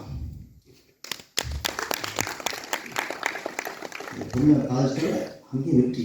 நம்ம நினைக்கலாம் நம்ம காதலிச்ச பொண்ணை கல்யாணம்னா வெற்றி நினைக்கலாம். இல்லை, நம்ம காதலிக்கிற பொண்ணு நம்மளை தவிர்த்தா அது தோல்வி. ஏற்றுக்கொண்டா தான் வெற்றி நினைக்கலாம். அதுவும் இல்லை. நம்ம காதலித்த பெண்ணை மணந்து கொண்டால் அது வெற்றி. நாம் காதலித்த பெண் நம் காதலை ஏற்றுக்கொண்டால் அது மிகப்பெரிய வெற்றி. நம் காதலித்த பெண் நம்மை தவிர்த்தால், நம் காதலை ஏற்றுக்கொள்ளாவிட்டால் அதுதான் மிக மிக மிகப்பெரிய வெற்றி. ஏன்னா அந்த காதல் தான் சாறு வரைக்கும் மனசு வரும். காலேஜ் பொண்ணியே கல்யாணம் முடிச்சிங்களே.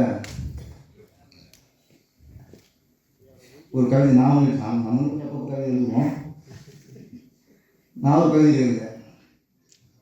நம் காதலுக்கு எந்த தடையுமே இல்லை, நம் கல்யாணத்தை தவிர. நிறைய பேர் கல்யாணம் முடிஞ்சிச்சு 6 மாதம் ஆரம்பிக்கும். நீ அப்போ அப்படி இல்லை, இப்போ இப்படி இல்லை. அவங்க சொல்லுவாங்க, நீங்கள் அப்படி இருந்திய இப்போ அப்படிலாம் இல்லை.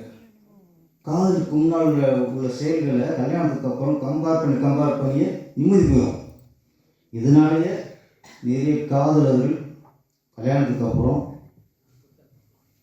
விவாகரத்துக்கு நிறைய பேர் ஐயா மட்டும் நின்றுருப்பாங்க நினைக்கிறேன். அதனால் காதலில் வந்து நம்ம தவிர்த்து விட்டாங்க மிகப்பெரிய வெற்றி. நம்ம காதல் சொல்லும்போது அதே பொண்ணை கல்யாணம் பண்ணி வச்சுங்களேன், அது ஒரு யோகா, அது ஒரு அதிசயம் தான். இவர் கல்யாணத்துக்கு அப்புறமும் இன்னும் காதல் எழுதியிருக்காருன்னா ராஜனே ஒரு பெரிய அதிசயம்தான். நிறைய பேர் கவிதையை விட்டுருவோம், வாழ்க்கையை விட்டுருவோம் கல்யாணத்துக்கு அப்புறம். அதனால் காதல் அப்படின்னு ஒரு வார்த்தை கேள்விப்பட்டால் நமக்கு உடனே முதல்ல காதலிச்ச பொண்ணு ஞாபகத்துக்கு வரணும், அந்த முகம் ஞாபகத்துக்கு வரும். ஒரு காதல் சீன் பார்த்தா டக்கு முதல்ல காதலிச்ச பொண்ணு ஞாபகத்துக்கு வரும். அதான் எல்லாருக்கும் காதல்னாலே நம்ம முதல்ல லவ் பண்ண அந்த பெண்ணின் முகம் அவள் காதலிச்ச அந்த காலங்கள், காதலிக்க நம்ம போராடின அந்த போராட்டங்கள் எல்லாமே ஞாபகத்துக்கிட்டே இருக்கணும். எப்போ ஞாபகத்துக்கு வரும்னா அந்த பொண்ணு கல்யாணம் பண்ணாமல் தான் வரும். கல்யாணம்ட்டா கிடைச்சதுக்கு எதுவுமே அது வரங்க தெரியாது. அதனால் என்னையை பொறுத்த வரைக்கும் யார் ஒரு காதலியால் தவிர்க்கப்படுகிறானோ அவன் தான் காதலில் வெற்றியாளன். அவன் நினைக்கும் போது தான் சார் வரைக்கும் காதல்னாலே அவன் ஞாபகத்துக்கு வருவான், அவன் ரசிப்பான், அவன் நினைப்பான். அதனால் இதில் வந்து காதலுக்கு வெற்றி பெற்ற காதல் தோல்வி பெற்ற காதல் என்பது இல்லை, தாய்மார் தான். நிறைய காதலில் தோல்வி எடுத்துருக்கீங்க ஒரே காதல் நிறைய காதல் உங்களுக்கு பேச்சு வராது. ஒரே காதல் இன்றைக்கி உங்கள் காதலும் வீட்டில் கேட்டுட்டு போகிறாங்க. இது ரொம்பவும் வீட்டில் பேச முடியல, இது வீடியோ போட்டு யூடியூப்பில் பார்த்துட்டா அப்படிங்களே அங்கே சிக்கல ஓ அப்படின்ட்டு. சரி ஒரு போய் சொல்லிடுறேன், என் மனைவி நான் காதலிச்சேன். Okay escape. ஒரு கேள்வி சார், இது வந்து பெண்களுக்கு ஒத்துக்கலாமா? பெண்கள் வந்து தன்னோட ஒரு காதலை வந்து வாழ்க்கை நினச்சிட்டு இருந்தால் புருஷன் ஒத்துக்குவாராம்? ஒத்துக்கணும். அப்புறம் ஆண் பெண்ணா பெண்ணுக்குன்னா ஆணுக்கு வந்தாலும் காதல், பெண்ணுக்கு வந்தாலும் காதல். நம்ம என்ன பண்ணுவோம், ஒரு காதல் படம் பார்க்கும்போது நம்ம காதல் நினைக்கிற எப்படி சொல்லிடுவோம், பெண்கள் சொல்ல மாட்டாங்க. சொன்னால் நீங்கள் விட மாட்டீங்க, அங்கேயே அடித்து ஆரம்பிச்சிது. உங்களுக்கு பையன் தான் அவங்க வெளியே சொல்லாமல் இருக்காங்க தவிர என்ன அவங்களுக்கும் காதல் இருக்கும், அவங்களுக்கும் உணவு இருக்கும். தம்பி தம்பி நல்லா ஃபோக்கஸ் பண்ணணும், ஃபோக்கஸ் கிளியராக தான் எல்லாம் சரியாக இருக்கும். கேமராமேன் இப்போ நிறைய ஆண்கள் வந்து பெண்களை நம்பி கல்யாணம் உடனே அப்படி வெளியில் பேசுகிறாங்க. கல்யாணம் உடனே வெளிப்படையாக பேசுகிறேன், நான் காலேஜ் படிக்கும்போது இப்போ லவ் பண்ணேன் இப்படி ஆகிடுச்சு. இவர் வெளிப்படையாக இருக்காராம் சொல்லிடுவார், அது பின்னாடி ஆப்பு அப்புறம் வரும், அது விஷயம்.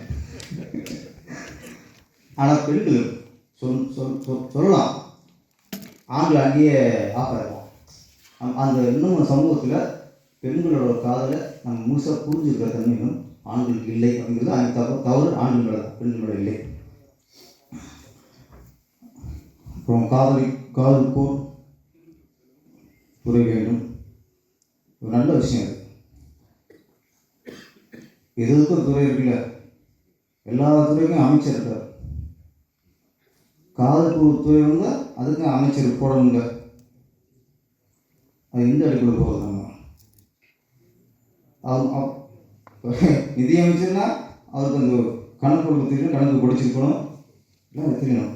அது மாதிரி இப்போ கல்வித்துறைனா, ஆனால் இங்கே அவங்களோட அப்படி இல்லை. கல்வித்துறைக்கு படித்தது தான் அமைச்சராக இல்லை, ஜெயிச்சிருந்தா போதும், ஓட்டு வாங்கியிருந்தா போதும், அப்படியே போச்சு. காதலுக்கு என்ன தகுதி வந்ததே நீங்கள் கொஞ்சம் நம்ம ராஜநாயகம் வந்து சொல்லிக்கிறேன். ஓகே, அப்போ நான் அதை படிச்சிட்டேன்.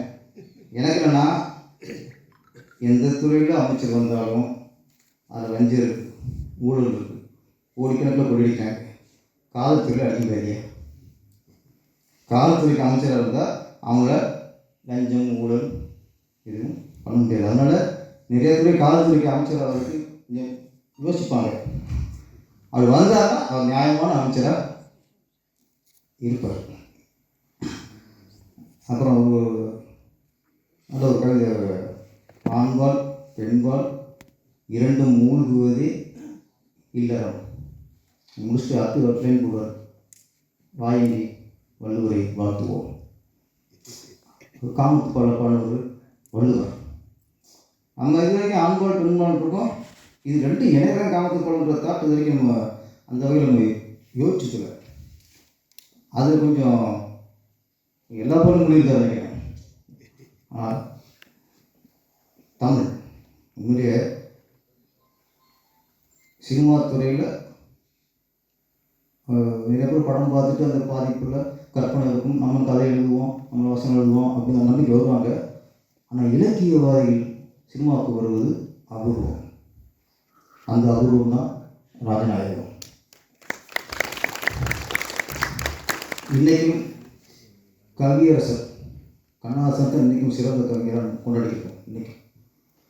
ஏன்னா அவர் படிக்கல, பள்ளிக்கூடத்துக்கு போய் படிக்கல, ஆனால் சும்மா போயிடுவாங்க. அவர் எல்லா இலக்கியத்தையும் கரைச்சி பிடிச்சார், இலக்கியம் படிச்சிருக்கார். இலக்கியம் படித்ததுனால தான் இன்றைக்கி எத்தனையோ பாடல்கள் சார் ராஜநாயகம் வந்து எடுத்துக்காட்ட சொன்னார். அதுக்கு எல்லாமே காரணம் இலக்கியம். ஒரு இலக்கியவாதி சினிமாவுக்கு வர்றது சினிமாவுக்கு ஆரோக்கியமான விஷயம்.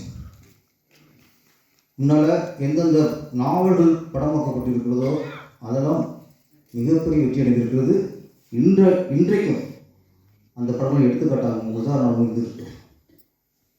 நான் சின்ன வயசில் அப்புறம் லைப்ரரி போய் ஊரில் புக்கு படிக்கிறது, இந்த புக்கு படிச்சுட்டு படிப்பேன். நான் நாவல்லாம் படிக்கிறது. அப்போது பாசங்கள் இப்போ பொங்கல் பழைய 2 போடுறாங்க.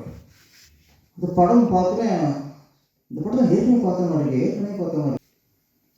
ஆனால் இதுக்கு வந்து நான் படம் பார்க்கல, அது போல கதையும் தெரியாது எனக்கு, சின்ன பையன். அப்புறம் தான் யோசி இந்த இதுக்கு நாவல் படிச்சிருக்கோம் அப்படின்ட்டு நான் சொல்லுவேன். இன்றைக்கும் சிவாஜி கணேசனுக்கு மிகப்பெரிய கிட்டு பாசமாக மகேந்திர சார், எனக்கு சூப்பர் சார் ரஜினிகாந்த் அவரை அறிமுகப்படுத்த பாடத்தில் கேட்குறாரு, உனக்கு பிடித்த இயக்குனர் யார்? ரஜினிகாந்த் அறிமுகப்படுத்தி தொடர்ந்து 5 படங்கள் எடுத்தவர் கேட்பாளர் சார். அவர் கேள்வி கேட்குறாரு, அதுக்கு ரவி சார் சார் எனக்கு பிடித்த இயக்குனர் மகேந்திரன். ஏன்னா நயன் சார் அனைத்து படங்களுமே, ஏன்னா முள்ளு மலர்ல நடித்த பொழுது அவருக்கு ரொம்ப பிடிச்சிச்சு. அந்த படம் தான் இன்றைக்கி அவருக்கு தாக்கமாக இருக்குது. முள்ளு மலர் ஒரு நாவல், உதிரி பூக்கள் ஒரு நாவல், நிறைய நாவல்கள் படமாக்கப்பட்டு இன்றும் அது ஒரு பொக்கிஷமாக இன்றைக்கி பேசப்பட்டிருக்கோம். இலக்கியவாதிகள் படம் பண்ணும்போது இந்த திரைப்படத்தில் தரம் உயரும், இலக்கியவாதிகள் வரணும். ஒன்று தான் இலக்கியவாதியாக இருக்கணும், இல்லைன்னா நிறைய இலக்கியங்கள் படிச்சுக்கணும், நிறைய கதைகளை படிச்சுக்கணும். இது இன்ஸ்டியூட் படிச்சு வரதோ டிகிரி முடிச்சுட்டு வரதோ அதெல்லாம் சும்மா விலைக்கு ஆகாது. இயக்குனர் என்பது மற்றவங்க வாழ்க்கையை படிக்கணும், தன்னோட வாழ்க்கையை பாய்த்த விஷயங்களை ரசிகர்களுக்கு பெருமை. இலக்கியவாதிகள் அந்த தரம் தரம். அதனால் ராஜநாயகம் படம் இயக்கியிருக்காரு. கண்டிப்பாக அந்த படம் ஒரு தரமான படைப்பாக வர வாய்ப்பு இருக்கிறது. ஏன்னா அவர் ஒரு மிகப்பெரிய இலக்கியவாதி நிரூபிச்சிருக்காரு. ஒரு இலக்கியவாதி இயக்குனர் ஆகும்போது அந்த படம் மிக தரமான படம் வரும் என்று கூறி விடைபெறுகிறேன். நன்றி, வணக்கம். நன்றி ஐயா. இந்த காதலுக்கு துறை வேண்டும் எழுதப்பட்டது 1998-99 ஒரு பெட்டி நிறையா நான் ரேடியோவில் வச்ச கவிதைகள், எழுதிய கவிதைகள் ஒரு ஞாபகம் இருக்குது. கல்லூரி படிக்கும்போது கவிதை எழுதினேன், குற்றம் குற்றமே. ஒருவருக்கு ஒரு படம் ஞாபகம் இருக்கிறது. போர்விலிருந்து சூரியனை மறைக்க முடியுமா? ஒரு பொய்சாட்சி சத்தியத்தை மாற்ற முடியுமா? நீதிபதி சொல்வதெல்லாம் நீதியாகுமா? உனக்கு நீதிபதி நீ, அடுத்து யார் தெரியுமா? அப்படின்னு அதுக்கப்புறம் மறந்துக்காக சிறரிச்சு போச்சு. என்ன சொல்லுவாங்க, என்ன இன்ட்யூஷன் சொல்லுவாங்க, உள் மனசு, அதுதான் நமக்கு முதல் நீதிபதி. அது சொல்லும். அந்த நீதிபதி இல்லைன்னா இந்த நீதிபதி தண்டனை கொடுத்து விடுவார். இதுதான் உண்மை. அப்போ ஏற்றது. அதுபோல் இந்த காதலை பற்றி எழுதியது எல்லாம் செல்லுக்கு போனது. அது இதுதான் கிடைச்சிது. இதில் விரிவாக்கம்னா காதல் கொடுத்துட வேண்டும். 25 ஆண்டுகளுக்கு முன்பு எழுதப்பட்டது.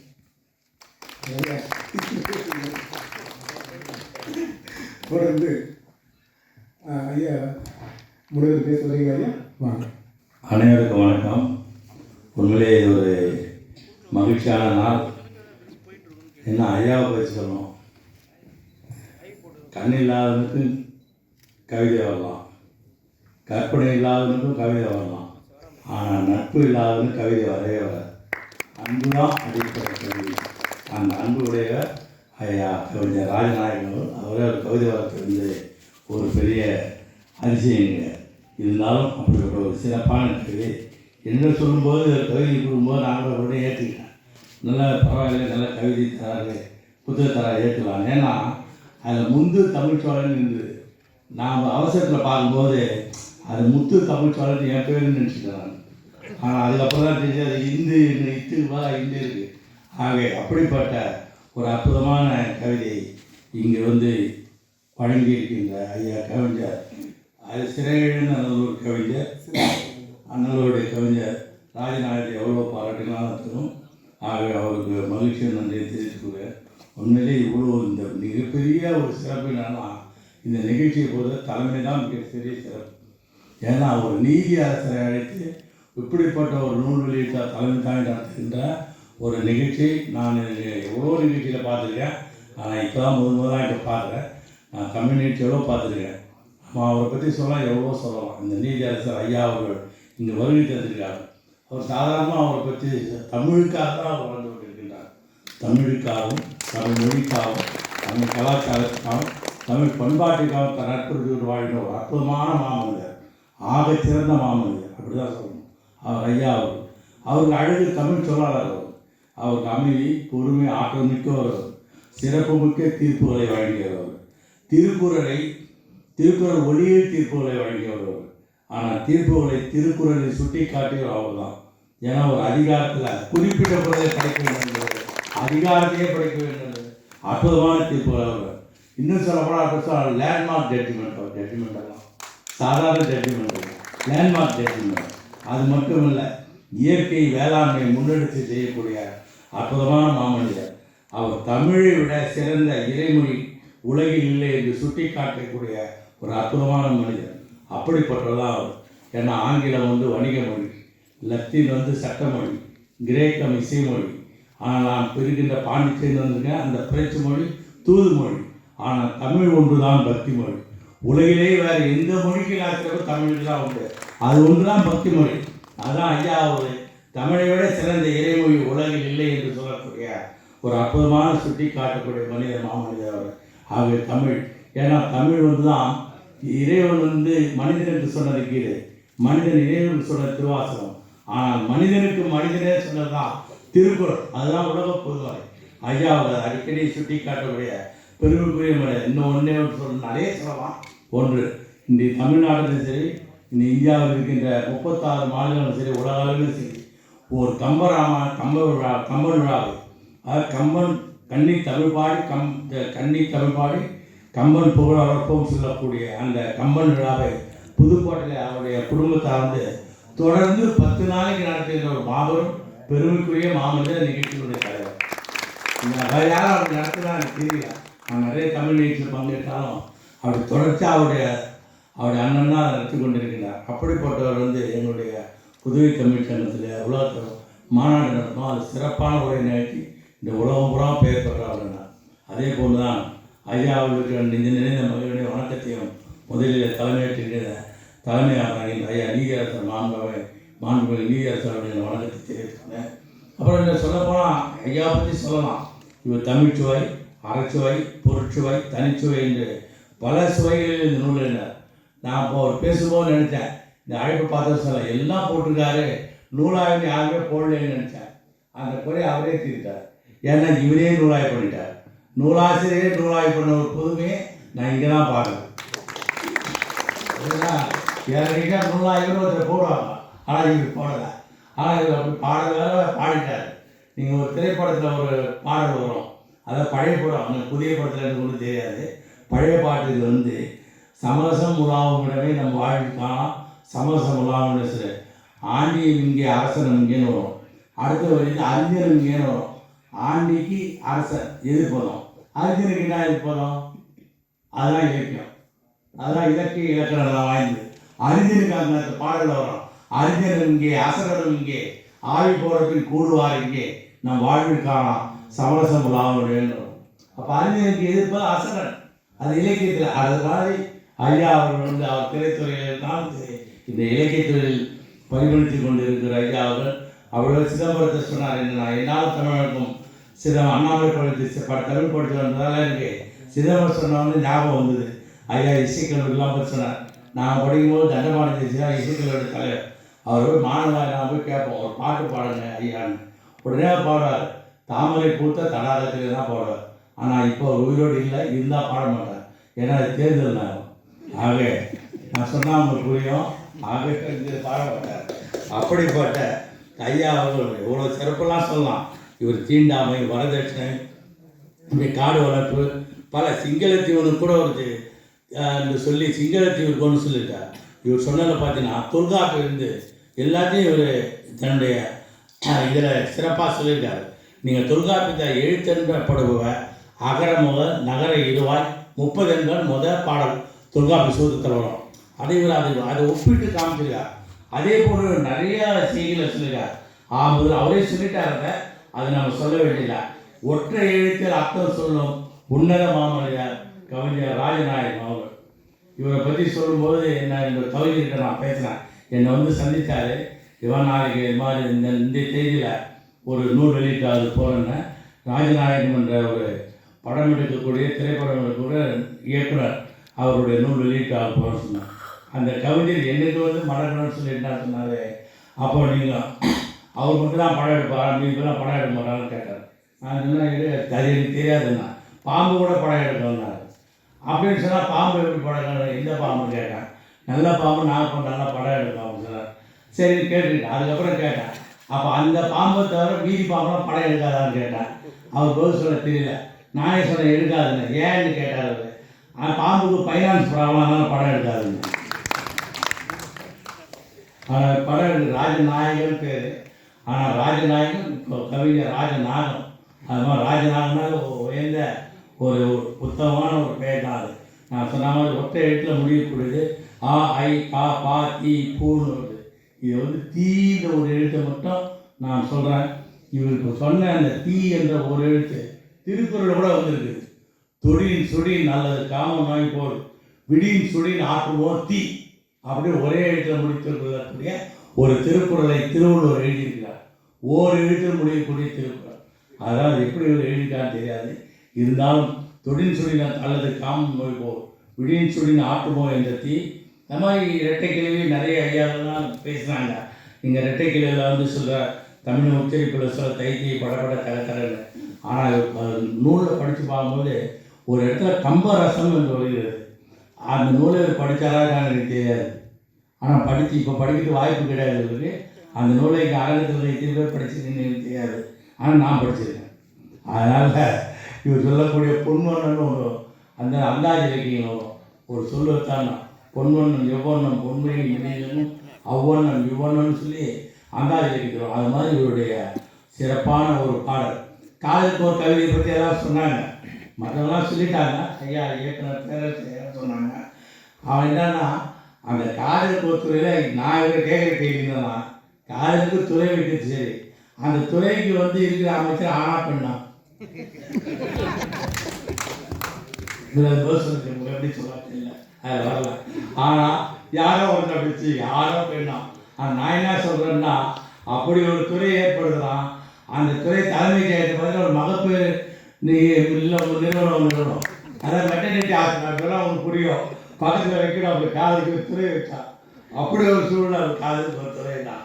ஆகவே இப்படி பல சிறப்புகள் இது வந்து எழுதியிருக்கின்ற அந்த அற்புதமான இந்த 2 நூலும் சிறப்பானது.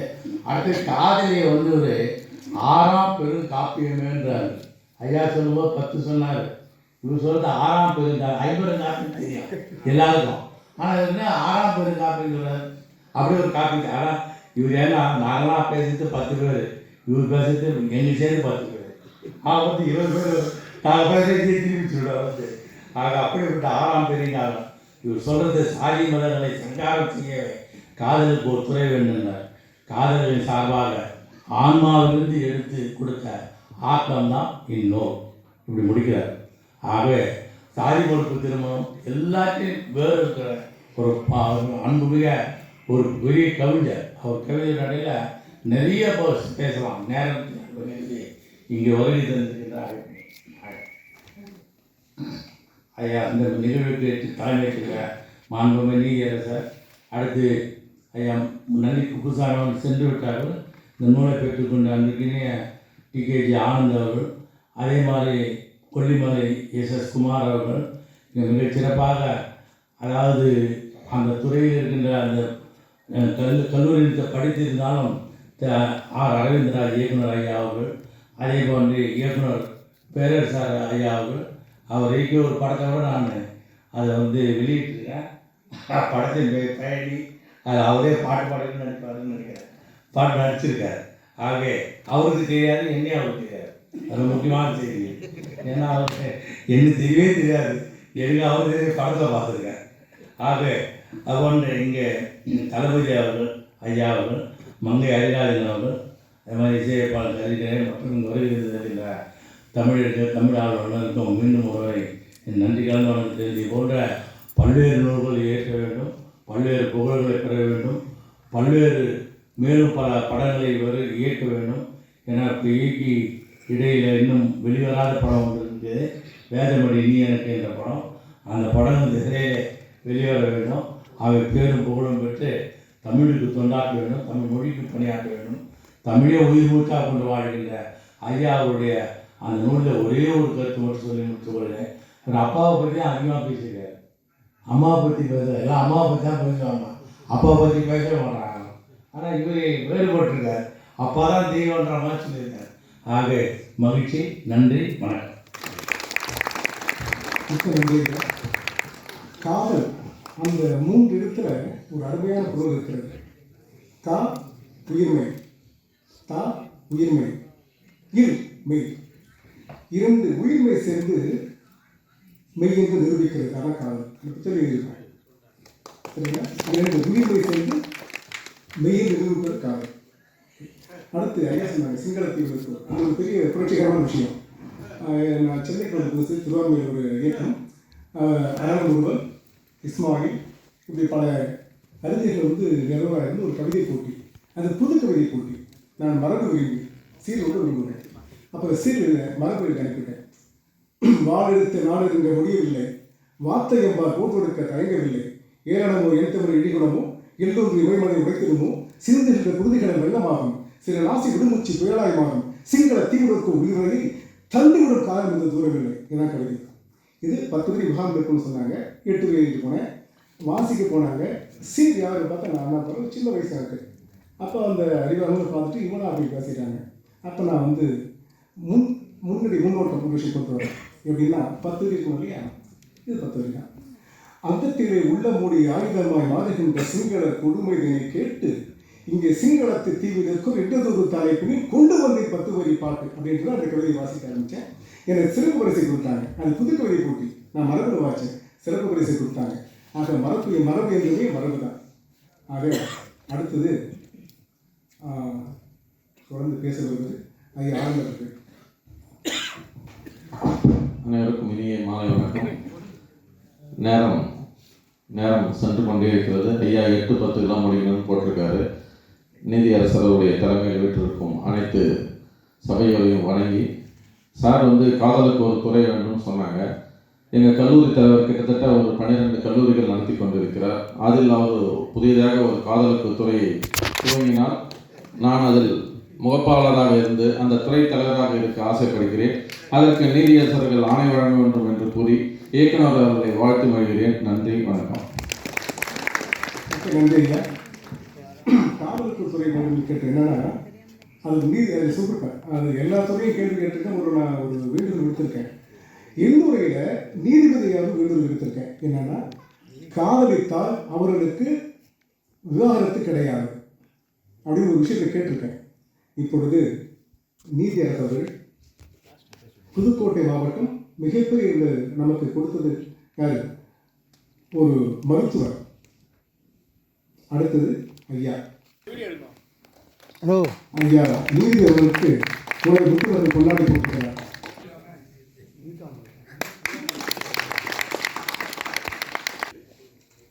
கவிஞர் ராசநாயகம் அவர்கள் எழுதி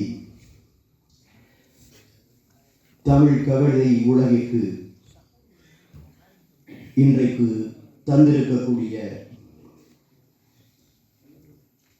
முந்து தமிழ் சோலை காதலுக்கோர் துறை வேண்டும் என்கின்ற இந்த 2 கவிதை நூல்களையும் வெளியிட்டு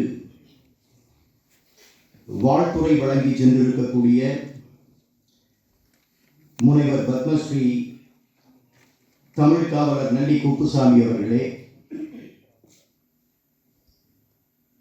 இந்த நிகழ்விற்கு முன்னிலை வகித்துக் கொண்டிருக்கக்கூடிய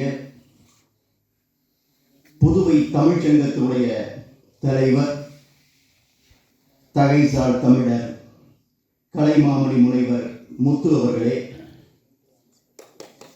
இந்த 2 நூல்களையும் பெற்று நூலாசிரியருக்கு கவிஞருக்கு தன்னுடைய வாழ்த்துக்களை தந்து கொண்டிருக்கக்கூடிய மதிப்புறு முனைவர் தாரா அவர்களே, காதலுக்கோர் துறை வேண்டும் என்கிற நூலை பெற்று வாழ்த்துறை வழங்கியிருக்கக்கூடிய TKG ஆனந்த் அவர்களே, சிறப்பு விருந்தினர்களாக இங்கே கலந்து கொண்டு இந்த நிகழ்ச்சிக்கு மேலும் சிறப்பு சேர்த்திருக்கக்கூடிய திரைப்பட இயக்குநர்கள் திரு அரவிந்தராஜ் அவர்களே, திரு பேரரசு அவர்களே, திரு தளபதி அவர்களே, திரு மங்கை ஹரிராஜன் அவர்களே, இன்னும் மேடையிலும் இந்த அரங்கம் முழுமையும் நிறைந்திருக்கக்கூடிய தமிழ் சான்றோரே, திரைப்படத்துறையினரே, வழக்கறிஞர்களே, நண்பர்களே, உங்கள் அத்துணை பேரையும் வணங்கி மகிழ்கிறேன்.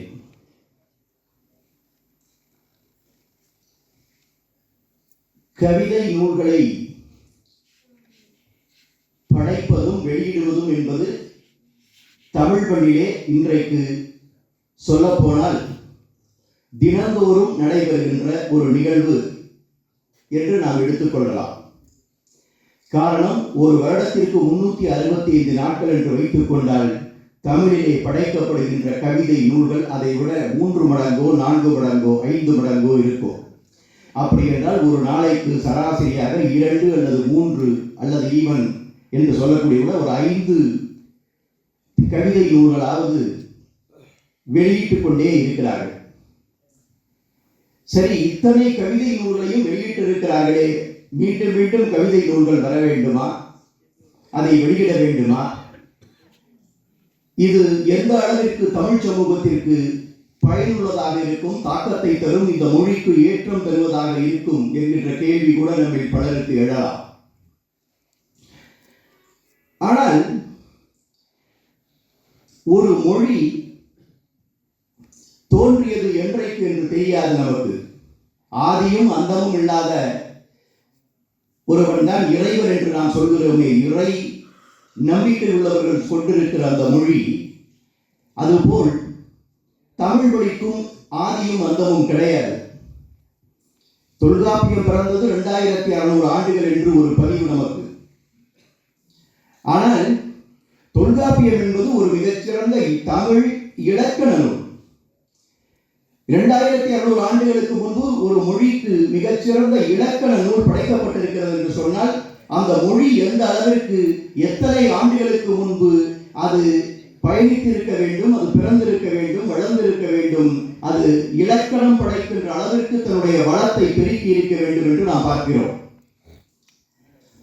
அந்த வகையிலே ஒரு மொழி ஆயிரக்கணக்கான வருடங்கள் இந்த பூமி பந்திலே பயணித்து இருக்கிறது என்று சொன்னால் நாம் தமிழோடு ஒப்பிட்டு சில மொழிகளை சொல்கிறார்கள். சீன மொழியை சொல்கிறார்கள், பாரசீக மொழியை சொல்கிறார்கள், ஹீப்ரு மொழியை சொல்கிறார்கள், லத்தீன் மொழியை சொல்லுகிறார்கள், இது போன்ற கிரேக்க மொழியை சொல்கிறார்கள். ஆங்கிலம் போன்ற மொழிகளை அப்படி ஒப்பிட்டு சொல்வதில்லை. இப்படி பழைய மொழிகள், செம்மொழிகள், நம்முடைய சமஸ்கிருதமும் அதிலே ஒரு மொழியாக சொல்கிறார்கள். இதிலே இன்றைக்கு புழக்கத்தில் இருக்கிற, பழக்கத்தில் இருக்கிற, பேச்சில் இருக்கிற, எழுத்தில் இருக்கிற, அச்சில் இருக்கிற மொழிகளிலே சிறந்தோங்கி இருக்கக்கூடிய மொழிகள் அல்லது பெரும்பாலான மக்கள் பயன்படுத்துகிற மொழி என்று சொன்னால் 2 மொழி. ஒன்று சைன மொழி, இன்னொன்று நம்முடைய தமிழ் மொழி. எனவே தாய்மொழியை தமிழாக கொண்டு தமிழ் மண்ணிலே பிறந்திட்ட நாம் அனைவருமே என்னை பொறுத்த அளவிலே பாக்கியம் செய்தவர்கள், புண்ணியம் செய்தவர்கள். ஏனென்று கேட்டால், இந்த தமிழ் மொழிக்கு என்று ஒரு அடையாளம் மாத்திரமல்ல, இந்த தமிழ் மொழிக்கென்று ஒரு கலாச்சார பின்னணி இருக்கிறது. நீங்கள் இங்கே காதலுக்கு ஒரு துறை வேண்டும் என்ற ஒரு நூல் எழுதியிருக்கிறாரே, காதல் என்பது என்ன, காதல் எப்படி செய்ய வேண்டும், யார் யாரை பார்த்து செய்வது என்று தமிழ் இலக்கணப்படுத்தி வைத்திருக்கிறது. நாம் புரிந்து கொண்டிருக்கிற காதல் மாத்திரம் காதலா? ஆணும் பெண்ணும் இனக்கவர்ச்சியால் ஈர்க்கப்பட்டு ஒருவரை ஒருவர் விரும்பிக் கொள்வது மாத்திரம்தான் காதல் என்று காதலுக்கு யாராவது சூத்திரம் சொன்னால் நான் அதை ஏற்றுக்கொள்ள மாட்டேன். அது அல்ல காதல். காதல் என்பது அன்பு என்கின்ற பொருளிலே நாம் பார்க்கின்ற பொழுது ஒரு தாயும் தந்தையும் குழந்தையிடம் வைப்பதும் காதல். அந்த குழந்தை மழலை பேசி தன்னுடைய அன்பை வெளிப்படுத்துகிறதை தன்னுடைய தந்தைக்கும் தாய்க்கும், அதுவும் காதல். பள்ளியிலே சேர்ந்த பிறகு ஒரு ஆசிரியர் குரு மாணவனிடம் செலுத்துவதும் காதல். அந்த மாணவன் தனக்கு பாடம் சொல்லிக் கொடுக்கின்ற அந்த குருவை நேசிக்கிறானே, அதுவும் காதல். ஆணும் பெண்ணும் கொண்டிருப்பதும் காதல் தான். சரி, காதல் கொண்டு விட்டார்கள், திருமணம் செய்து கொண்டார்கள். திருமணத்திற்கு பிறகு இங்கே பேசிய நண்பர் சொல்லிவிட்டு சென்றார், திருமணத்திற்கு பின்பு அது மாறி போகிறது. காதலிக்கும் பொழுது நீ இப்படி இருந்தாய் என்று நாம் சொல்லுவோம், நீங்கள் இப்படி இருந்தீர்கள் என்று அவர் சொல்லுவார். பிணக்கு வந்து விடுகிறது, பிரிவினை வந்து விடுகிறது என்று சொன்னார். உண்மைதான். வழக்கு மன்றங்களிலே தினந்தோறும் அப்படிப்பட்ட வழக்குகள் வந்து குவிந்த வண்ணம் இருக்கின்றன.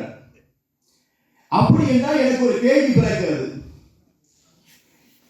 காதலை ஊக்குவித்து விடுங்கள், காதலுக்கு ஒரு துறை ஏற்படுத்துங்கள், காதலிப்பதுதான் சிறந்தது என்று சொல்லுங்கள், காதலிப்பவர்களை ஆதரியுங்கள், காதல் மனம் புரிபவர்களுக்கு சலுகை காட்டுங்கள். எப்படியெல்லாம் ஒரு திட்டத்தை வகுத்து ஒரு துறையை நாம் துவங்குவதாக கற்பனை செய்து கொள்வோம். அப்படி ஒரு துறை துவங்கப்பட்டால் காதலித்து திருமணம் செய்து கொண்டவர்கள் எல்லோருடைய வாழ்க்கையும் 100% நிறைவாக இருக்கும் என்பதற்கு அந்த துறை உத்தரவாதம் தர முடியுமா என்கின்ற கேள்வி நமக்கு வருகிறது. காதல் என்றால் ஆணும் பெண்ணும் காதலிக்கிற காதலை பற்றி இவர்களை போன்ற ஒரு திரைப்பட இயக்குனர், அவர் பாடலாசிரியரும் கூட, திரைத்துறையிலே நிறைய சாதித்தவர். அவர் ஒரு பாடல் எழுதுவார். காதல் என்பது ஒரு வழி பாதை பயணம், அதில் நுழைவது என்பது சுலபம், பின்பு திரும்பிட நினைப்பது பாவம், அது ஆற்றிட முடியா காயம் என்று அந்த கவிஞரும் இயக்குனரும் ஏற்கனவே ஒரு பாடலை இங்கே பதிவு செய்திருக்கிறார்கள். அப்படி என்றால் காதல் என்ற சொல்லுக்கான புரிதல் ஒருவேளை திரைத்துறை அப்படி வைத்திருக்கிறதா, கவிஞர்கள் அப்படி வைத்திருக்கிறார்களா, இலக்கியவாதிகள் அப்படி வைத்திருக்கிறார்களா, இல்லை இவர்களை எல்லாம் பார்த்து இந்த சமூகமே ஒட்டுமொத்தமாக அப்படி ஒரு எண்ணப்பாட்டை கொண்டிருக்கிறதா என்கிற ஐயம் நமக்கு வருகிறது. நான் சொன்னது போல் காதல் என்பது ஆணும் பெண்ணும் கலந்து பேசுவது, ஒருவரை நேசிப்பது, அதற்கு பிறகு வாழ்க்கையிலே ஒன்று கூடுவது என்பது மாத்திரம் காதல் அல்ல. அது காதலிலே ஏதோ ஒரு பகுதி என்று வேண்டுமானால் நீங்கள் வைத்துக் கொள்ளலாம். அந்த அளவிலே காதலுக்கு துறை வேண்டுமா என்பதை மீண்டும் நம்முடைய கவிஞர் கேட்டுக்கொள்ள வேண்டும் கேள்வியாக என்று நான் அவருக்கு பதில் சொல்ல ஆசைப்படுகிறேன். வள்ளலார் வாடிய பயிரை கண்ட போதெல்லாம் வாடினேன் என்று சொன்னார். அதுதான் ஓர் உயிரியாக இருக்கக்கூடிய ஓர் அறிவு படைத்த தாவர இனங்கள் மேல் மனிதன் கொண்ட காதல் தான் வள்ளலாருடைய அந்த கூற்று. உலகிலே இருக்கக்கூடிய மாந்தர்கள் எல்லாம் என்னுடைய மாந்தர்கள், என்னுடைய சகோதரர்கள். மனிதனாக பிறந்த எவருமே என்னுடைய சகோதரர்கள் என்று, என்னுடைய உறவினர் என்று சொன்னானே, யாதும் ஊரே யாவரும் கேள்வி என்று அந்த தமிழன். அதுதான் காதல், அதுதான் உண்மையான காதல். சக மனிதனை நேசிப்பதுதான் காதல். சக மனிதனுக்கு ஒரு ஆபத்து என்று சென்றால் ஓடோடி சென்று அவனுக்கு உதவி செய்வதுதான் காதல். இப்படி தமிழனுடைய சரித்திரத்தை பார்த்தீர்கள் என்று சொன்னால், தமிழன் படைத்து காட்டிய இலக்கியத்தை பார்த்தீர்கள் என்று சொன்னால், காதல் என்பதற்கு மிக விரிந்த ஒரு பொருளை, ஒரு பொருண்மையை தமிழன் தந்திருக்கிறான் பன்னெடுங்காலமாக. எனவே நான் சொல்லிக் கொள்வேன், நம்முடைய கவிஞருக்கும் நம்முடைய இயக்குநர்களுக்கும் இங்கே வந்திருக்கக்கூடிய யாவருக்கும் நான் சொல்லிக் கொள்வேன், காதல் என்பது ஆணும் பெண்ணும் கலப்பது அல்லது கலப்பதற்கு முந்தையது என்கின்ற ஒரு குறுகிய பொருளிலே காதல் என்கின்ற தமிழ் சொல்லாடலை நீங்கள் வசப்படுத்த நினைக்காதீர்கள். அது சரியானதாக இருக்காது என்று உங்களுக்கு நான் சொல்ல கடமைப்பட்டிருக்கிறேன். நம்முடைய ராசநாயகம் அவர்கள் இசைத்தமிழ், இயற்றமிழ், நாடகத்தமிழ் என்கின்ற 3 தமிழ், இந்த முத்தமிழிலும் அவருக்கு தொடர்பு இருக்கிறது. ஒரு காலத்திலே தமிழை வளர்த்தது 2, ஒன்று இசைத்தமிழ், இன்னொன்று நாடகத்தமிழ். இவருடைய தந்தையார் அவர் ஒரு இயற்கை மருத்துவர், ஹோமியோபதி மருத்துவர் என்றாலும் கூட ஒரு மிகச்சிறந்த நாடக ஆசிரியராக, நாடக கதாசிரியராக அவர் இருந்திருக்கிறார். பல நாடகங்களை படைத்திருக்கிறார், அவற்றை சொல்லிக் கொடுத்திருக்கிறார், நாடகங்களை உருவாக்கி இருக்கிறார் என்று அவர் பதிவு செய்திருக்கிறார். அப்படி என்றால் தமிழிலே ஒரு துறையாக இருக்கக்கூடிய நாடகத்துறையை கையாண்டு இருக்கக்கூடிய குடும்பத்திலிருந்து வந்தவர் நம்முடைய கவிஞர். சரி, இவர் என்ன செய்கிறார் என்று சொன்னால் இசைத்துறை. இன்றைக்கு இப்பொழுது நண்பர்கள் கூட சுட்டிக்காட்டினார்கள், இவர் இயக்குனர் என்றுதான் நினைத்தோம். பிறகு இந்த நூலை பார்த்தவுடன் கவிதை எழுதுவாரா, கவிஞரா என்று நினைத்தோம்.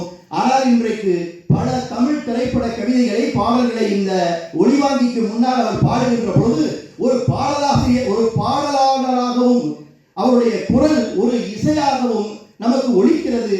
இசையும் அவருக்கு தெரிந்திருக்கிறது. ஏனென்று கேட்டால் அவர் ஆலாபனை செய்து அந்த சரிகம பதினி என்கின்ற அந்த சந்தங்களை எல்லாம் அவர் சொல்லுகின்ற பொழுது அவர் இசையையும் கற்று தேர்ந்திருக்கிறார் என்று நாம் அறிய முடிகிறது. இசைத்தமிழும் அவருக்கு வசப்பட்டு இருக்கிறது, நாடகத்தமிழும் அவருக்கு கை கொடுத்திருக்கிறது, இசைத்தமிழும் அவருக்கு வசப்பட்டு இருக்கிறது, இயற்றமிழிலும் அவர் நிறைய சாதிப்பார் என்று நான் கருதுகிறேன். இப்படி முத்தமிழையும் ஒன்றிணைத்து ஒன்றாக உள்வாங்கிக் கொண்டு முத்தமிழிலும் தன்னுடைய திறமையை காட்டுவதற்காக தன்னுடைய வாழ்க்கையிலே மிகச்சிறந்த ஒரு பயணத்தை அவர் தொடர்ந்து நடத்தி வருகிறார். அந்த வகையிலே அவரை நான் மனதார பாராட்டுகிறேன், வாழ்த்துகிறேன். கவிதை நூல் 2 வெளியிட்டிருக்கிறோம். காதலுக்கு ஒரு துணை வேண்டும் என்பது ஒரு தனி பகுதி. அதை பற்றி நாம் சொன்ன கருத்து மீண்டும் நாம் புதுப்பிக்க வேண்டியதில்லை. ஆனால் அந்த முந்து தமிழ் சோலை இருக்கிறதே, இது ஒரு மிகச்சிறந்த கவிதை நூல். பொதுவாகவே இது போன்ற நூல்களை வெளியிடுவதற்கு முன்பு எனக்கு கொடுத்தால் நான் முழுமையாக அந்த நூலை படித்து விடுவேன். ஆனால் இந்த நூலை ஒரு முழுமையாக பிரட்டி பார்க்கத்தான் முடிந்தது. ஊன்றி படிக்க எனக்கு நேரம் கிடைக்கவில்லை. காரணம், நேற்று வரை நான் வெளியூரில் இருந்தேன். அதை நண்பர்களுக்கு கூட நான் சொன்னேன். இந்த விழாவுக்கு அவர்கள் என்னை அழைத்த பொழுது காலையிலே நான் வருவதற்கு வாய்ப்பில்லை. ஏனென்று கேட்டால் இன்று மதியம் தான் நான் சென்னைக்கே வந்து சேருவேன், அதற்கு முன்னால் வாய்ப்பே இல்லை என்று நான் சொன்னவுடன் அவர்கள் செய்த காரியத்தை பார்த்தீர்கள் என்று சொன்னால் ஆச்சரியப்பட்டு போவீர்கள். மறுநாள் வந்து அவர்கள் சொன்னார்கள், மாலையிலே நீங்கள் வந்து விடுவீர்கள் அல்லவா? ஆமாம். அப்படி என்றால் நாங்கள் எங்களுடைய நிகழ்ச்சியை மாலைக்கு மாற்றிக்கொள்கிறோம், நீங்கள் வர வேண்டும் என்று சொன்னார்கள். அவர்கள் விட்ட அன்பு கட்டளையை நான் தட்ட முடியவில்லை.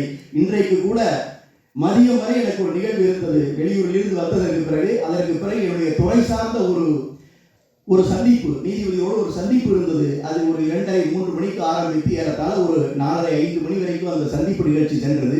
அதற்கு பிறகு வந்து இல்லத்திற்கு வந்து புறப்பட்டு நான் இந்த நிகழ்ச்சிக்கு வந்த காரணத்தினாலே இந்த நூலை புரட்டித்தான் என்னால் பார்க்க முடிந்தது, முழுமையாக படித்து பார்க்க முடியவில்லை. ஆனால் புரட்டி பார்க்கின்ற பொழுதே அதில் பட்ட கவிதைகள், அவர் தொட்டிருக்கிற விஷயங்கள், அவர் தந்திருக்கிற தலைப்புகள், இவற்றை எல்லாம் பார்க்கும் பொழுது எனக்கு தோன்றியது என்னவென்றால், நாம் பெரும்பான்மையாக எதையெல்லாம் நேசிக்கிறோமோ, இவற்றையெல்லாம் நேசிக்கிறோமோ, யாரையெல்லாம் பெருமையோடு நினைக்கிறோமோ அவர்களையெல்லாம் அவரும் நேசித்திருக்கிறார், அவரும் பாராட்டியிருக்கிறார், அவரும் பெருமைப்பட்டுக் கொண்டிருக்கிறார். அவர்களுக்கு நன்றி சொல்லும் விதமாக ஒவ்வொருவருக்குமான ஒரு கவிதையை தந்திருக்கிறார். குறிப்பாக நான் சொல்ல வேண்டும் என்று சொன்னால், திருவள்ளுவரை பற்றி அவர் எழுதியிருக்கிறார். திருவள்ளுவரை பற்றி யாருக்காவது நம்மில் பிடிக்காமல் இருக்குமா?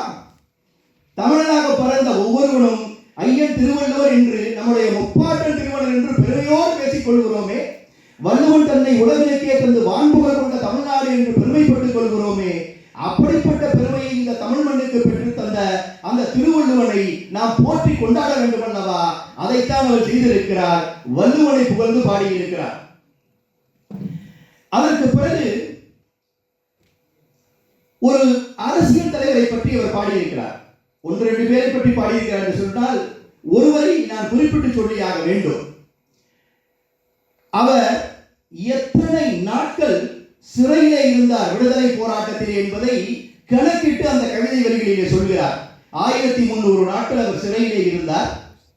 பிறகு எத்தனை ஆண்டுகள் அவர் தமிழ்நாட்டுடைய முதலமைச்சராக இருந்தார் என்று சொல்லுகின்ற பொழுது, அவர் 9 ஆண்டுகள் தமிழ்நாட்டுடைய முதலமைச்சராக இருந்தால் 9 ஆண்டுகள் என்று சொல்லாமல் அதை மாதங்களாக மாற்றி இத்தனை மாதங்கள் அவர் தமிழகத்துடைய முதல்வராக இருந்தார் என்று அந்த சந்தம் வருவதற்கு தகுந்தார் போல் அந்த கவிதையை அமைத்திருக்கிறார். அப்படி தமிழ்நாட்டிலே அது நன்றியோடு அவர் நினைத்து பார்க்கிறார். பிற்படுத்தப்பட்டவர்களுக்கும், வாழ்க்கையிலே ஒடுக்கப்பட்டவர்களுக்கும், தாழ்த்தப்பட்டவர்களுக்கும், கல்வியறிவு இல்லாதவர்களுக்கும், கிராமப்புறத்திலே பிறந்தவர்களுக்கும், விவசாய பெருங்குடி மக்களுக்கும், அந்த குடும்பத்திலே பிறந்தவர்களுக்கும், தொழிலாளி வர்க்கத்திலே இருந்து அந்த குடும்பத்திலே பிறந்தவர்களுக்கும், வாழ வழியேற்றிருந்த அத்துணை பேருக்குமான ஒட்டுமொத்த சமுதாய மறுமலர்ச்சியை தருவதற்காக தமிழகத்தில் ஒரு கிலோமீட்டர் 2 கிலோமீட்டருக்கு ஒரு பள்ளி, ஓராசிரியர் பள்ளியை ஏறத்தாழ 13,000 கிராமங்களிலே ஓராசிரியர் பள்ளியை நிறுவி தமிழ்நாட்டு மக்கள் இன்றைக்கு கல்வியறிவு பெற்றிருக்கிறார்கள் என்று சொன்னால், இது ஒரு முன்னேறிய மாநிலமாக இருக்கிறது என்று சொன்னால், அதற்கு விதை போட்டவர், வித்திட்டவர் அன்றைய முதலமைச்சர் பெருந்தலைவர் காமராஜர். அந்த மிகப்பெரிய தலைவருக்கு நன்றி சொல்வது ஒவ்வொருடைய தமிழருடைய கடமை என்கின்ற அந்த வரலாற்று கடமையை, சமூக கடமையை உணர்ந்த கவிஞர் பெருந்தலைவர் காமராஜரை பற்றி கவிதை பாடியிருக்கிறார். அதோடு அவர் நிறுத்திவிடவில்லை. அண்மையிலே தமிழ்நாட்டில் இருந்து சென்று தமிழருக்கெல்லாம் பெருமையை தேடித்தந்து இந்தியாவுடைய உயர்ந்த பதவியான ஜனாதிபதி பதவியிலே இருந்து எல்லோருக்கும் ஒரு இந்தியா முழுமைக்குமான ஒரு ஏற்றுக்கொள்ளக்கூடிய ஒரு மிகப்பெரிய தலைவராக இருந்தார். அவருடைய மரணத்திற்கு நீங்கள் பார்த்திருப்பீர்கள். எல்லா ஊர்களிலும், எல்லா தெருக்களிலும் ஜாதி மதங்களை கடந்து, பெரியவர் சிறியவர், ஏழை பணக்காரர் என்கின்ற எல்லா கடவுளையும் கடந்து அவருக்கு அஞ்சலி செலுத்துகின்ற அந்த நிகழ்ச்சிகளை நீங்கள் பார்த்திருப்பீர்கள்.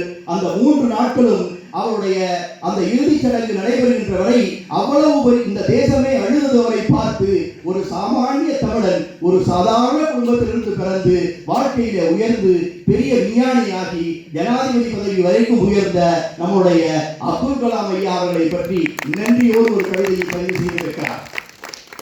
இங்கே பேசிய நம்முடைய ஒரு இயக்குனர் கூட சொன்னார், சென்ற நூற்றாண்டிலே வாழ்ந்த கவியரசர் கண்ணதாசரை பற்றி நான் கூட சில மேடைகளிலே பேசும்பொழுது சொல்லியிருக்கிறேன். 2000 ஆண்டுகளாக தொடர்ந்து வந்திருக்கக்கூடிய தமிழ் மொழியின், தமிழ் சமூகத்தின் இலக்கிய படைப்பு என்பது சங்க காலத்தில் இருந்து அகநானூறு, புறநானூறு, பத்துப்பாட்டு, எட்டுத்தொகை, 14 கீழ்க்கணக்கில் துவங்கி அதற்கு பிறகு வந்த இலக்கியங்கள், காப்பியங்கள், சங்க இலக்கியங்கள், 50 காப்பியங்கள், அதற்கு பிறகு பக்தி இலக்கியங்கள், அது ஒவ்வொரு நூற்றாண்டிலும் படைக்கப்பட்டு இப்படி வந்து கொண்டிருந்த வரிசையிலே நம்முடைய 20ஆம் நூற்றாண்டிலே, 19ஆம் நூற்றாண்டு, பிறகு 20ஆம் நூற்றாண்டிலே நமக்கு கிடைத்த கவிஞர்கள் ஒரு 3 பேர். தேசிய கவி என்று சொல்லப்பட்ட சுப்பிரமணிய பாரதி, பாவேந்தர் பாரதிதாசன். அதற்கு பிறகு அந்த தொடர்ச்சிக்கு நின்று போய்விடுமோ, அருந்து போய்விடுமோ என்று நினைத்த பொழுது நான் இருக்கிறேன் என்று வந்தவர் பெருந்தர் நம்முடைய கவிஞர் கண்ணதாசன். அவர் அதிகம் படித்தவர் இல்லை, ஆனாலும் அவருடைய நூலறிவும் பட்டறிவும் என்பது இருக்கிறதே, அது நிறையவே அவருக்கு இருந்தது. சொல்லப்போனால் அவர் ஒரு பிறவி கவிஞராக இருந்திருக்கிறார். அந்த பிறவி கவிஞர் அரசியல், சினிமா துறையிலே தன்னுடைய கால் பதித்து தன்னுடைய மிகச்சிறந்த ஆற்றலான கவிதைகளை தந்ததன் மூலம் திரைத்துறையை அந்த அற்புதமான சாதனத்தை தமிழ் மக்களுடைய மேம்பாட்டிற்காகவும் உலகியல் மேம்பாட்டிற்காகவும் அதிகமாக பயன்படுத்திய கவிஞர் என்று சொன்னால் கவியரசு கண்ணதாசன். இடையிலே நம்முடைய பட்டுக்கோட்டை கல்யாண சுந்தரம் இருந்தார். ஆனால் அவருடைய ஆயுசை இறைவன் மிக குறுகியதாக வைத்துவிட்ட காரணத்தினாலே அவர் ஒருவேளை இன்னும் ஒரு 20, 30, 40 ஆண்டுகள் வாழ்ந்திருந்தால் மிகச்சிறந்த கவிதைகளை தமிழ் திரையுலகத்தின் மூலமாக அவர் கட்டியிருப்பார். ஆளும் வளரணும், அறிவும் வளரணும், அதுதான்டா வளர்ச்சி. உன்னை ஆசையோடு ஈன்றவளுக்கு அதுவே நீ தரும் மகிழ்ச்சி. உன் நரம்போடு தான் பின்னி. அதாவது ஒரு நரம்பு மண்டலத்தை பற்றி நீங்கள் பார்த்திருப்பீர்கள். ஒரு நரம்பு சம்பந்தமாக இருக்கக்கூடிய ஒரு மருத்துவரிடம் சென்று போய் பார்த்தீர்கள் என்று சொன்னால் மனிதனுடைய நரம்பு மண்டலத்தை அப்படியே ஒரு பொம்மையிலே சித்தரித்து அங்கே வைத்திருப்பார்கள். அப்பொழுதுதான் தெரியும் அந்த நரம்பு மண்டலம் எப்படி நம் உடம்போடு பின்னி பிணைந்திருக்கிறது என்று. ஒரு சிறு அசைவு கூட நரம்பு மண்டலத்தின் உதவி இல்லாமல் உங்களால் செய்ய முடியாது. எங்கோ ஒரு இடத்தில் மூளையிலே ஏதோ ஒரு இடத்தில் ஒரு சிறிய புள்ளியை போன்ற ஒரு விஷயம் நடந்து விட்டது, ஒரு ரத்த கசிவு நடந்து விட்டது, அல்லது ஒரு கட்டி வந்து விட்டது, அல்லது ஏதோ ரத்தம் போகின்ற குழாயிலே ஒரு சின்ன இடைவெளி ஏற்பட்டால் கூட ஒரு பக்கம் காலோ கையோ நம்மால் இயக்க முடியாமல் போய்விடுகிறது. அந்த அளவிற்கு அந்த நரம்பு மண்டலம் இருக்கிறதே, அது மனிதனுக்கு இன்றியமையாத நரம்பு மண்டலம். அது மனித உடலில் தலையில் இருந்து பாதம் வரை அப்படியே பின்னி பிணைந்து இருக்கும். அந்த பின்னி பிணைந்து இருக்கக்கூடிய நரம்பு மண்டலத்தை எடுத்துக்கொண்டு கவிஞர் சொல்கிறார், உன்னுடைய தன்மான உணர்ச்சி, தமிழனுடைய தன்மான உணர்ச்சி நரம்பு மண்டலத்தோடு சேர்ந்து இணைந்து பின்னி பிணைந்திருக்க வேண்டும் என்று பட்டுக்கோட்டை கவிஞர் பாடினார். இப்படிப்பட்ட சிறந்த கவிஞர்கள் எல்லாம் சென்ற நூற்றாண்டில் இருந்தார்கள். கவியரசு கண்ணதாசனுக்கு பிறகு அந்த அளவிற்கு ஏனென்று கேட்டால் ஒவ்வொருவரும் ஒரு உச்சம் தொட்ட கவிஞர்கள். அப்படி கண்ணதாசன் தொட்ட உச்சத்தை இன்றைக்கு திரைக்கவிஞர்கள் எத்தனை பேர் தொட்டிருக்கிறார்கள் என்கின்ற கேள்விக்குள் நான் செல்லவில்லை. அது விமர்சனமாக மாறிவிடும். இன்றைக்கும் நல்ல கவிஞர்கள் இருக்கிறார்கள், நல்ல கவிதைகளை தருகிறார்கள்.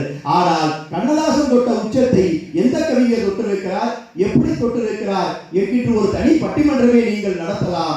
அதில் அப்படி ஒருவேளை எப்படி நடத்தீர்கள் என்று சொன்னால் அதிலே ஒன்றுமானால் நாம் பேசி சிலாகித்து இந்த கவிஞர் ஓரளவு தொட்டிருக்கிறார், இந்த கவிஞர் இந்த அளவுக்கு தொட்டிருக்கிறார் என்று வேண்டுமானால் சொல்ல முடியுமே ஒழிய கவியரசர் கண்ணதாசனை மிஞ்சிய ஒரு கவிஞர் இந்த தமிழ் துறை உலகில் இருந்தார் அல்லது இருக்கிறார் என்று சொல்கின்ற தீர்முடிவு வருமா என்று தெரியவில்லை.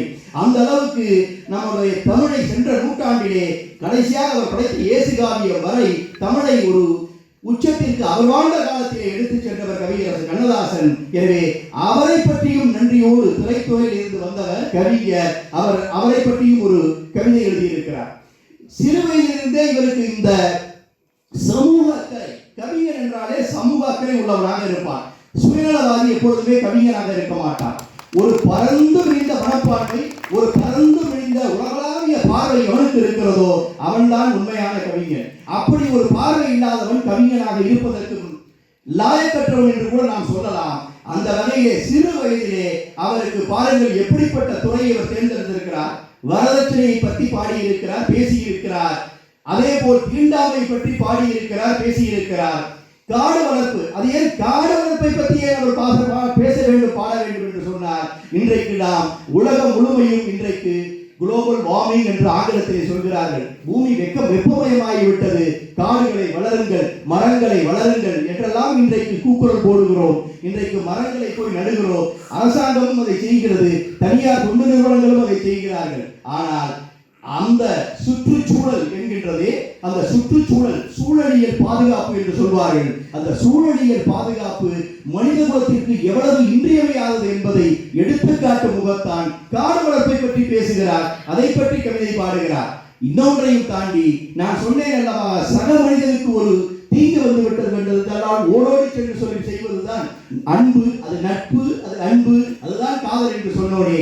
அப்படி எவன் ஒருவன் அது போன்ற ஒரு இக்கட்டிலே இருக்கிறானோ, அது இக்கட்டு என்றால் ஒரு வேறு வகையான இக்கட்டு அல்ல, உடல் ரீதியாக அவன் பாதிக்கப்பட்டு இருக்கின்ற பொழுது நாம் நம்முடைய இறப்பிற்கு பின்னால் நம்முடைய உறுப்புகள் ஏதாவது பயன்படுமா என்று சொன்னால் அந்த உறுப்புகளை தானமாக அவனுக்கு வழங்கினால் இன்னொரு மனிதன் பிழைப்பான், இன்னொரு மனிதன் வாழ்வான் என்கின்ற ஒரு உயர்ந்த லட்சியம் இருக்கிறதே. அந்த லட்சியத்தை உள்வாங்கிக் கொண்டு அவர் பாடுகிறார், அவர் பேசுகிறார் உறுப்பு தானத்தை பற்றி. இப்படி வரதட்சணை, தீண்டாமை, காடு வளர்ப்பு, சூழலியல் பாதுகாப்பு, உறுப்பு தானம் என்று அவர் தேர்ந்தெடுத்திருக்கிற துறையெல்லாம் பார்த்தீர்கள் என்று சொன்னார். அது உலகளாவிய பார்வை. அந்த உலகளாவிய பார்வை அவருக்கு எப்படி வந்தது என்று சொன்னால் அவரே அதை எழுதியிருக்கிறார். என்னுடைய தந்தையார் ஊட்டி வளர்த்த அந்த உணர்வு. தாயாரை பற்றி சொல்லவில்லை என்று சொன்னார்கள். தாயார் அவர் அந்த குழந்தை கருப்பெறுகின்ற பொழுதே அந்த தாயாருடைய எண்ணங்கள் அந்த கருவிலே வந்து சேரும். பிறந்த பிறகு அந்த குழந்தைக்கு பாலூட்டுகின்றாலே தாய், அந்த தாயுடைய எண்ணம், அவர் என்ன எண்ணத்தை கொண்டிருக்கிறாரோ அந்த எண்ணம் அவருடைய, ஏனென்று கேட்டால் ரத்தத்தில் இருந்து அவருடைய உடலில் இருந்துதான் அந்த பால் சுரக்கிறது. அந்த சுரக்கின்ற பாலை அருந்துகின்ற குழந்தை இருக்கிறதே, அதற்கும் அந்த எண்ணங்கள் வந்து சேரும், அந்த சிந்தனைகள் சேரும் என்பதற்காக தாய் தனியாக ஒரு பாடம் நடத்த வேண்டியதில்லை. அதைத்தான் அன்றைக்கு நம்முடைய ஒரு பெண்பால் கவிஞர், பொன்முடியார் என்ற பெண்பால் கவிஞர் சொன்னார். ஈன்று புறந்தெழுதல் எங்களை கடனே, சான்றோர் ஆக்குதல் தந்தைக்கு கடனே, வேல்வடித்து கொடுத்தல் கொள்ளற்கு கடனே, நன்னடை நல்குதல் வேந்தற்கு கடனே, ஒளிர்வாள் அறிஞ்சும முறுக்கி கணிதறிந்து பெயர்தல் காலைக்கு கடனே என்று 2000 ஆண்டுகளுக்கு முன்பே புறநானூற்றிலே பொன்முடியார் என்ற பெண்பால் புலவர் பாடி சென்றிருக்கிறார். அவர் சொல்லுவார், ஈன்று புறந்தெழுதல் எங்களை கடனே. ஒரு நல்ல மகவை பெற்று அதை என்னுடைய இந்த சமூகத்திற்கு தந்து அவனை வளர்த்து விடுவது இருக்கிறதே, அது என்னுடைய தாயாகிய என்னுடைய கடமை. சான்றோனாக்குதல் தந்தைக்கு கடமை. அந்த குழந்தையை, ஒரு நல்ல ஆரோக்கியமான நல்ல சிந்தனை உள்ள குழந்தையை பெற்று வளர்த்து தருவது தாயுடைய கடமை என்று சொல்கிறவர், தந்தைக்கு என்ன கடமை என்று சொன்னால் அவனை சான்றோனாக்குதல். அவன் ஒரு சான்றோன் என்று வாழ்க்கையிலே பெயர் எடுக்க வேண்டும் என்று சொன்னால் அவனை அவ்வாறு உருவாக்குகின்ற கடமை ஒரு தந்தைக்குத்தான் உண்டு என்று அவர் சொல்கிறார். அப்படி இவருடைய தாய் இவரை பெற்று தந்திருக்கிறார் ஒரு நல்ல மகவாக. ஆனால் இவரை ஒரு சான்றோனாக உருவாக்குவது யார் என்று சொன்னால் அவருடைய தந்தையாகத்தான் இருக்க முடியும். அதனால் தான் அவர் தந்தை அதை ஊற்றி வளர்த்திருக்கிறார். இன்றைக்கு அவர் 7 வயதிலே அவர் என்ன செய்தார் என்பதை பற்றி உங்களுக்கு சொல்லி இருக்கிறார். அந்த சிந்தாமணி நூலை அவர் பெற்று, அது ஒரு அற்புதமான நூல். அது ஒரு தனிப்பட்ட கவிஞர் எழுதினாரா என்பது இன்னும் சந்தேகத்துக்குரியதாக இருக்கிறது. யாருடைய பெயர் தெரியவில்லை. பல கவிஞருடைய எழுதிய தொகுப்பாக கூட அது இருக்கலாம். அந்த சிந்தாமணியை அவர் 7வது வகுப்பு படிக்கின்ற பொழுது குழந்தைகள் என்ன நினைக்கும், ஏதாவது ஒரு தின்பண்டங்கள் விட்டால் அதை வாங்கி சாப்பிடுவதற்கு தான் முயற்சிக்கும். இவர் அந்த முயற்சியை செய்யாமல் அந்த தின்பண்டங்கள் விற்கக்கூடியவர் பொட்டலம் அடிப்பதற்காக வைத்திருந்த அந்த காகிதம் என்னவென்று சொன்னால் இந்த சிந்தாமணி நூல், அந்த நூலை உள்ளடக்கிய காகிதங்களை வைத்து அவர் பொட்டலம் அடிக்க வைத்திருக்கிறார் என்பதை அறிந்து ஒரு 7வது வகுப்பு படிக்கக்கூடிய ஒரு பள்ளி சிறுவன், ஐயா பொருங்கள், வேறு எதற்காக காகிதங்களை நான் தருகிறேன் என்று தன்னிடமுள்ள காகிதங்களை கொடுத்துவிட்டு இந்த நூலை பெற்று 45 ஆண்டு காலமாக பொக்கிஷமாக வைத்திருக்கிறேன் என்று காட்டியிருக்கிறார். இந்த உணர்வு எப்படி வந்தது என்று சொன்னால் அவர் தாய் ஊட்டிய பால், அவர் தந்தை ஊட்டிய அந்த மந்திர சொல், அவர் சொல்லிக் கொடுத்த அந்த பாடங்கள் தான் அவரை அந்த வழியிலே திசை திருப்பி இருக்கிறது. ஆகவே இவரும் ஒரு பிறவி கவிஞராக இருந்திருக்கிறார். இன்றைக்கு தான் அரங்கேற்றம். நீங்கள் பரதநாட்டிய அரங்கேற்றத்தை பற்றி கேள்விப்பட்டிருப்பீர்கள். 5லிருந்து 7 வயதுக்குள் நீங்கள் ஒரு குழந்தையை சலங்கை பூஜை செய்து அனுப்ப வேண்டும். பிறகு 12 வயதிலே அரங்கேற்றம் செய்ய வேண்டும் என்று நம்முடைய அரங்கேற்ற காதையிலே சிலப்பதிகாரத்திலே இளங்கோவடிகள் பதிவு செய்திருப்பார். அப்படி சிலப்பதிகாரத்திலே இளங்கோவடிகள் 12 வயதிலே அரங்கேற்றம் பரதநாட்டியத்திற்கு படைக்க வேண்டும் என்று சொல்கிறார். ஒரு கவிஞன் தன்னுடைய கவிதை நூலை, கவிதை தொகுப்பை எந்த வயதிலே அரங்கேற்றம் செய்ய வேண்டும் என்று சொல்லி எந்த இலக்கணமும் யாரும் வகுக்கவில்லை. சிறு வயதில் செய்பவர்கள் உண்டு, நடுத்தர வயதிலே செய்பவர்கள் உண்டு, 60-70 வயதை தாண்டி கூட கவிதை உணர்வு வற்றாமல் இருந்தால் நீங்கள் உங்களுடைய முதல் கவிதை நூலை அரங்கேற்றம் செய்யலாம். அவருக்கு வயது என்ன என்று எனக்கு தெரியாது, நடுத்தர வயது என்று வைத்துக் கொள்கிறேன். இந்த வயதிலே அவருடைய அந்த கவிதை நூல் இன்றைக்கு வந்திருக்கிறது. 2 கவிதை நூல்களுமே மிகச்சிறந்த நூல்களாக படைக்கப்பட்டிருக்கின்றன. இந்த நிகழ்விலே நான் கலந்து கொள்ளுகின்ற பொழுது நான் ஒன்றை நினைத்து பார்த்தேன். இதில் அவர் போட்டிருக்கக்கூடிய இந்த அழைப்புதலிலே நிறைய பேர் அவர் சார்ந்து இருக்கக்கூடிய திரைத்துறையிலிருந்து வந்திருக்கிறீர்கள். இங்கே சிறந்த இயக்குநர்கள் எல்லாம் இருக்கிறார்கள். சொல்ல போனால் அவர்கள் படைத்த அந்த திரைக்காவியங்களெல்லாம் நாம் பார்த்து ரசித்து இருக்கிறோம். அப்படிப்பட்ட சாதித்த இயக்குநர்கள் இருக்கிறார்கள். இங்கே அரங்கத்திலும் திரைத்துறையிலிருந்து நிறைய பேர் வந்திருப்பீர்கள் என்கிற நம்பிக்கை இருக்கிறது. திரைத்துறை என்பது எவ்வளவு பெரிய சக்தி வாய்ந்த சாதனம் என்பதை நீங்கள் நன்கு அறிவீர்கள். அந்த சாதனத்தை கடந்த ஒரு 100 ஆண்டுகளாக அல்லது ஒரு 90 ஆண்டு 1930களில் துவங்கித்தான் தமிழ் திரையுலகம் மெல்ல மெல்ல நடைபெறுகிறது. அது ஒரு 70, இது ஒரு 24, ஒரு 90 ஆண்டுகள் என்று வைத்துக் கொண்டால் கூட இந்த 90 ஆண்டுகளிலே தமிழ் திரையுலகம் நடந்து வந்திருக்கிற பாதை என்பது ஒரு மெச்சத்தகுந்த பாதை. கொஞ்சம் கொஞ்சமாக அந்த தமிழ் திரையுலகம் முன்னேறி இருக்கிறது. இன்றைக்கு தொழில்நுட்ப ரீதியாக நிறைய சாதித்திருக்கிறீர்கள். உலக அளவிலே ஆங்கில படங்கள், வேற்றுமொழி படங்கள், இந்தி படங்களுக்கு இணையாக அதையும் தாண்டி திரைப்படங்களை எடுக்கக்கூடிய, நுட்பத்தோடு எடுக்கக்கூடிய தொழில்நுட்ப வல்லுநர்கள் இருக்கிறார்கள். அதற்கான இயக்குநர்கள் இருக்கிறார்கள், கதாசிரியர்கள் இருக்கிறார்கள், இயக்குநர்கள் இருக்கிறார்கள். இப்படி எல்லோருமே இருக்கிறார்கள், அதில் மாற்று கருத்து இல்லை. ஆனால் இந்த திரைப்படத்தை நீங்கள் எந்த மொழியில் எடுக்கிறீர்கள் என்று சொன்னால், தமிழ் திரையுலகம் என்று எடுத்துக்கொண்டால் நீங்கள் அந்த திரைப்படத்தை தமிழ் மொழியில் தான் எடுக்கிறீர்கள். ஆனால் ஒரு 20 ஆண்டுகளா, 20 அல்லது 30 ஆண்டுகள் என்று சொல்லலாம், குறிப்பாக ஒரு 20 ஆண்டுகள், அதிலும் இந்த கடந்த 10-15 ஆண்டுகளிலே ஒவ்வொரு ஆண்டும் வெளிவருகின்ற மொத்த திரைப்படங்களை பாருங்கள். அந்த திரைப்படங்களுடைய கதை களத்தை பாருங்கள். அந்த கதை களத்திலே வந்திருக்கக்கூடிய பாத்திர படைப்புகளை பாருங்கள். அந்த பாத்திர படைப்புகள் பேசுகின்ற மொழியை பாருங்கள். அந்த திரைப்படங்களிலே வர்ற திரைப்பாடல்களை பாருங்கள். அந்த திரைப்பாடல்களிலே பயன்படுத்தப்படுகிற சொல்லாடலை பாருங்கள். எங்கே ஐயா போனது உங்களுடைய தமிழ்? ஏன் ஐயா தமிழ் சொற்களை பயன்படுத்த முடியவில்லை?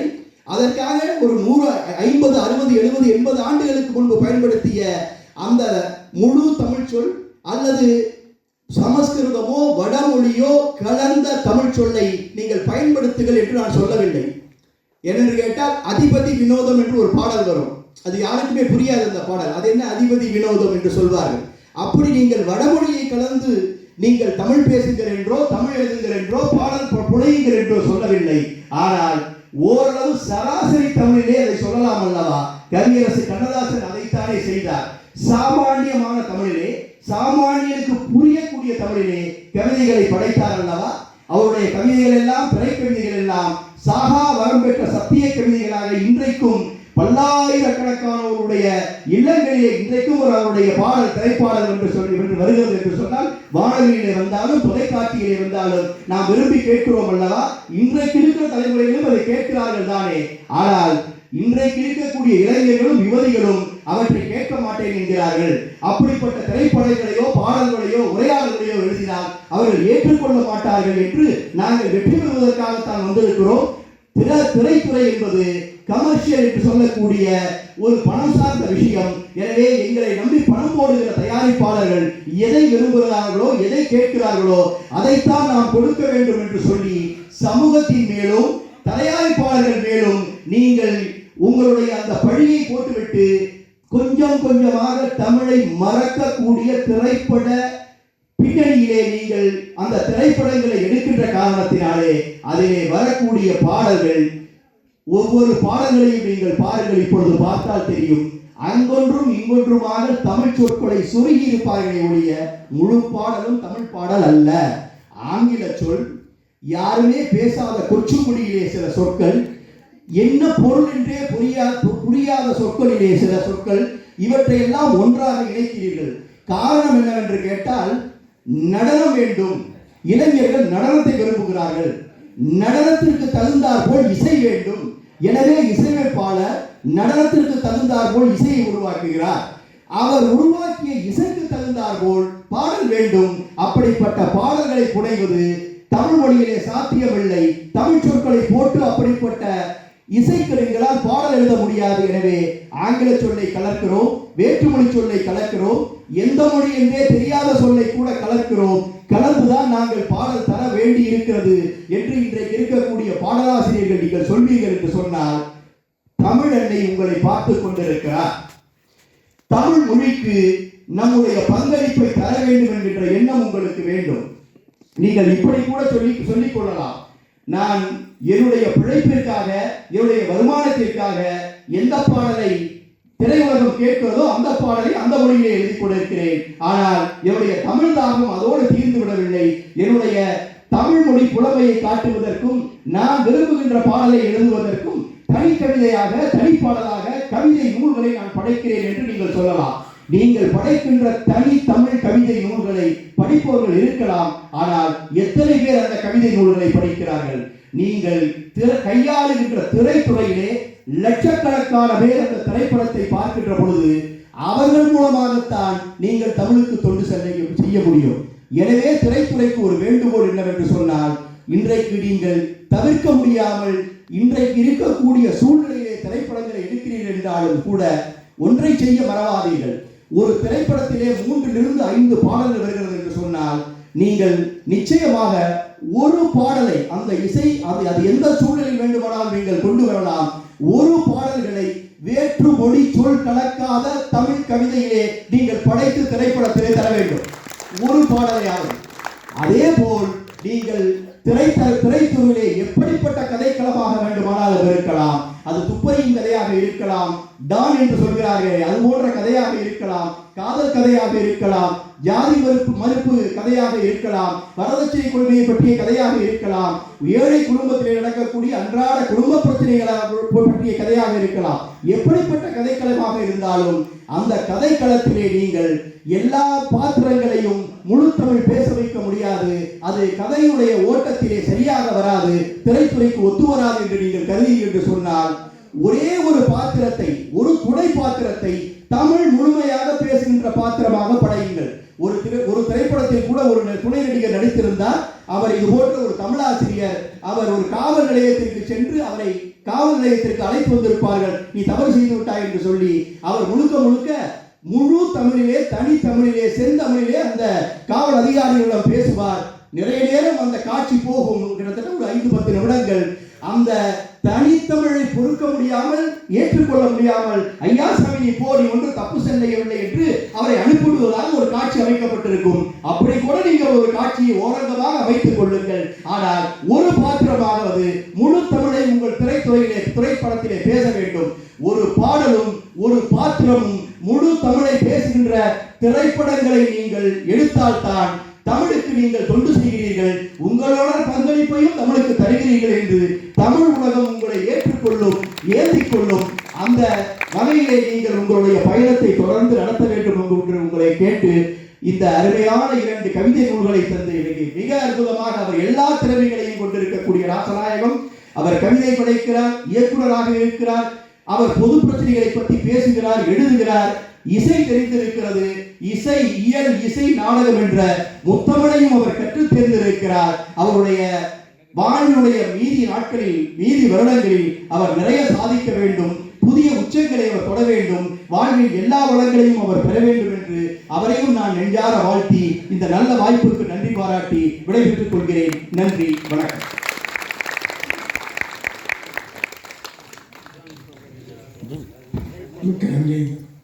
மிக்க நன்றி. ஐயா சொன்னார்கள், எனது 21வது வயதில் புதுவை வானொலி நிலையத்தில் கவிதை வாசித்தேன். அதில் ஒன்று கேட்டார்கள். அதில் 8 வரிகள் வாசித்த பிறகு நீக்கப்படுகிறார்கள். நான் மாதாடுகிறேன், மிகப்பெரிய போராட்டம். என்ன அந்த கவிதை எல்லாம் தெரிவித்து விட்டது. அந்த 8 வரைக்கும் ஞாபகத்தில் இருக்கிறது சொல்லுகிறேன். அது தீண்டாமை என்று நினைக்கிறேன். அந்த கவிதை வரும். ஆகாய ஊதியல் சக்தி புது எந்திரங்கள் ஆராய்ந்து படைத்தான் அந்நியன், மண்ணில் ஆணவம் தலை தூக்க ஆக்கமெல்லாம் ஜாதி என்று ஆதிக்கத்தால் அழிகிறான் இந்தியன். சாதி இல்லை, வேதம் இல்லை என்று சொல்லும் அரசியல் சான்றிதழில் குறிப்பிடும் போது மனித சாக்கடைகள் நாட்டத்துடன் சீற்றம் கொண்டு சேர்ந்து கொண்டு போக்கில் குறிப்பு வருகிறார். அப்போது ஒரு சாரா மரத்தை வெட்டி போட்டு ரோட்டை அடைத்து விட்டு, அப்போ பெரிய படம் நடக்காது அந்த காலகட்டம். அதனால் சென்சார் செய்தார்கள். நான் போராடி அப்படி ஒளிபரப்புகள் வேண்டாம் சொல்கிறேன். ஆனால் எனக்காக, என் படைப்புக்காக, என்னுடைய அந்த சமூக நோக்கத்திற்காக அதை ஒளிபரப்பினார்கள். அது 1986 நினைக்கிறேன் அந்த காலகட்டம். அடுத்து ஐயா சொன்னார்கள், தமிழிலே முழுக்க வார்த்தை பாடல் தமிழ் இருக்க வேண்டும். இப்போ ஒரு படம் இயக்க வேதமொழிகள் இலக்கியம், அது வேதமொழி குறிப்பிட்டது திருக்குறள். ஏனென்றால் திருக்குறள் தமிழ் வேதம். திருக்குறளை அரங்கேற்றும் பொழுது எல்லாம் எதிர்ப்பு தெரிவிக்கிறார்கள். அப்போது வானொலிக்கு வருகிறது, அசதிகள் என்பார்கள். என்ன தெரியுமா, கலைஞர் நாமகள் வாயிலிருந்து 4 வேதங்கள் பகர்ந்தேன். அன்று வியாசர் வாயிலிருந்து பாரதம் பகர்ந்தேன். இன்று என் வாக்கு வள்ளுவன் வாயதாக என்று அசரீரி வருகிறது. அதன் பொருட்டே வள்ளுவனுக்கு அங்கு அனுமதி கொடுத்தார்கள். அப்போ இந்த தமிழகது திருக்குறள். அப்போ இவன் இந்த வேதமணிகளுக்கு திருக்குறள் மையப்படுத்தி அந்த காட்சியை வைத்திருக்கிறேன். அடுத்து ஐயா சொன்னார்கள், ஈன்று புறந்தெழுதல் இழந்தவை கடனை சார்ந்தோனாக்குது தந்தைக்கு கடனை. இது வந்து ஏவு இலக்கணம், ஏவு அப்படின்றார்கள். ஒரே வார்த்தை, ஒரு சொல் கடைசி வரை நீட்டில் முடியும் பொழுது ஒரே சொல்ல வரணும். அப்போ ஏவு இலக்கணம். அந்த இலக்கணத்தை பற்றி நான் ஒரு பாடல் இருக்கிறேன். வேதமணி நீ எனக்கு, வேண்டுமணி நீ எனக்கு சொல்ல இலக்கணக்கவே முடியும். அது மட்டும் இல்லாமல் அந்த 6 பாடலும் வேறு எந்த மொழியும் இல்லாமல் தமிழ் மட்டும் இருக்கும், உச்சரிக்கும். அப்படி இருக்கிறேன். விரைவில் வெளிவரும். ஐயா சொன்னாங்க எல்லா அனைத்தையும் ஏற்றுக்கிட்டு அடுத்தடுத்து உதவி பண்ணுவேன். தொடர்ந்து நன்றியுரை. இன்று இந்த நிகழ்ச்சிக்கு நான் அழைத்தேன். ஆனால் நீங்கள் அனைவரும் வந்து தமிழ் மொழிக்காக தான். ஆக தமிழை நேசிப்போம், தமிழை படிப்போம், தமிழை வளர்ப்போம், தமிழில் பேசுவோம். என் குழந்தைகள் பள்ளி சேர்க்கும்போது ஆசிரியர் சொன்னார். அது ஆசிரியர் கடவுள் உட்கார்ந்துருக்காரு நண்பர் மதியனுக்கு. அப்போ வந்து டேடி கூப்பிட்டுருந்தாங்க. நான் சொல்லாமா, மேடம் டேடி இல்லை அப்பா, இங்கே வேணும் டேடின்னு படிக்கிட்டோம், ஆனால் அப்பாவை கூப்பிட்டுருங்கன்னு சொன்னேன். இது மறக்க அவங்க மாதிரி ஆகிட்டாங்க. ஸோ அப்படி என் குழந்தைகள் வந்து டேடி மேம் வீட்டில் அப்பா அம்மா தான். ஆனால் தமிழில் பேசுவோம், தமிழை படிப்போம், தமிழை வளர்ப்போம் என்று சொல்லி அடுத்து இந்த தமிழை நமக்காக அரிச்சொடி படைத்தாங்களா அந்த நம்ம ஆதிமனிதர் அவனுக்கும் இந்த தமிழை ஒரு காலத்தில் நெடிலெடுத்து வந்து மேலே புள்ளி வைத்து வந்தது. ஆனால் அதை கான்ஸ்டன்ட் ஜோசப் டெஸ்டி என்கிற இத்தாலியர் வீரமாமுனிவர் தன் பெயர் வீரமாமுனிவர் பேர் மாற்றிக்கொண்டு இலக்கியம் படைத்தவர். அவர்தான் ஒரு மாற்று வடிவம் கொடுத்தார். இப்படி சுடிப்பதும் இப்படி இழுப்பதும் என்று. அதற்கடுத்து இந்த நூற்றாண்டில் இந்த நகரம் இது யானை போல் கொண்டு தூக்கி விட்டுருக்கோம். அதை கொடிகள் வளைக்கிறதெல்லாம் வந்து அதுக்கு உரிமை கொடுத்த தந்தை பெரியார். அவருக்கும் இன்று நான் அழைத்து வந்த அறிவாண்ட அனைவருக்கும் நன்றி பாராட்டி விடைபெறுகிறேன். நன்றி. தேசிய தினம்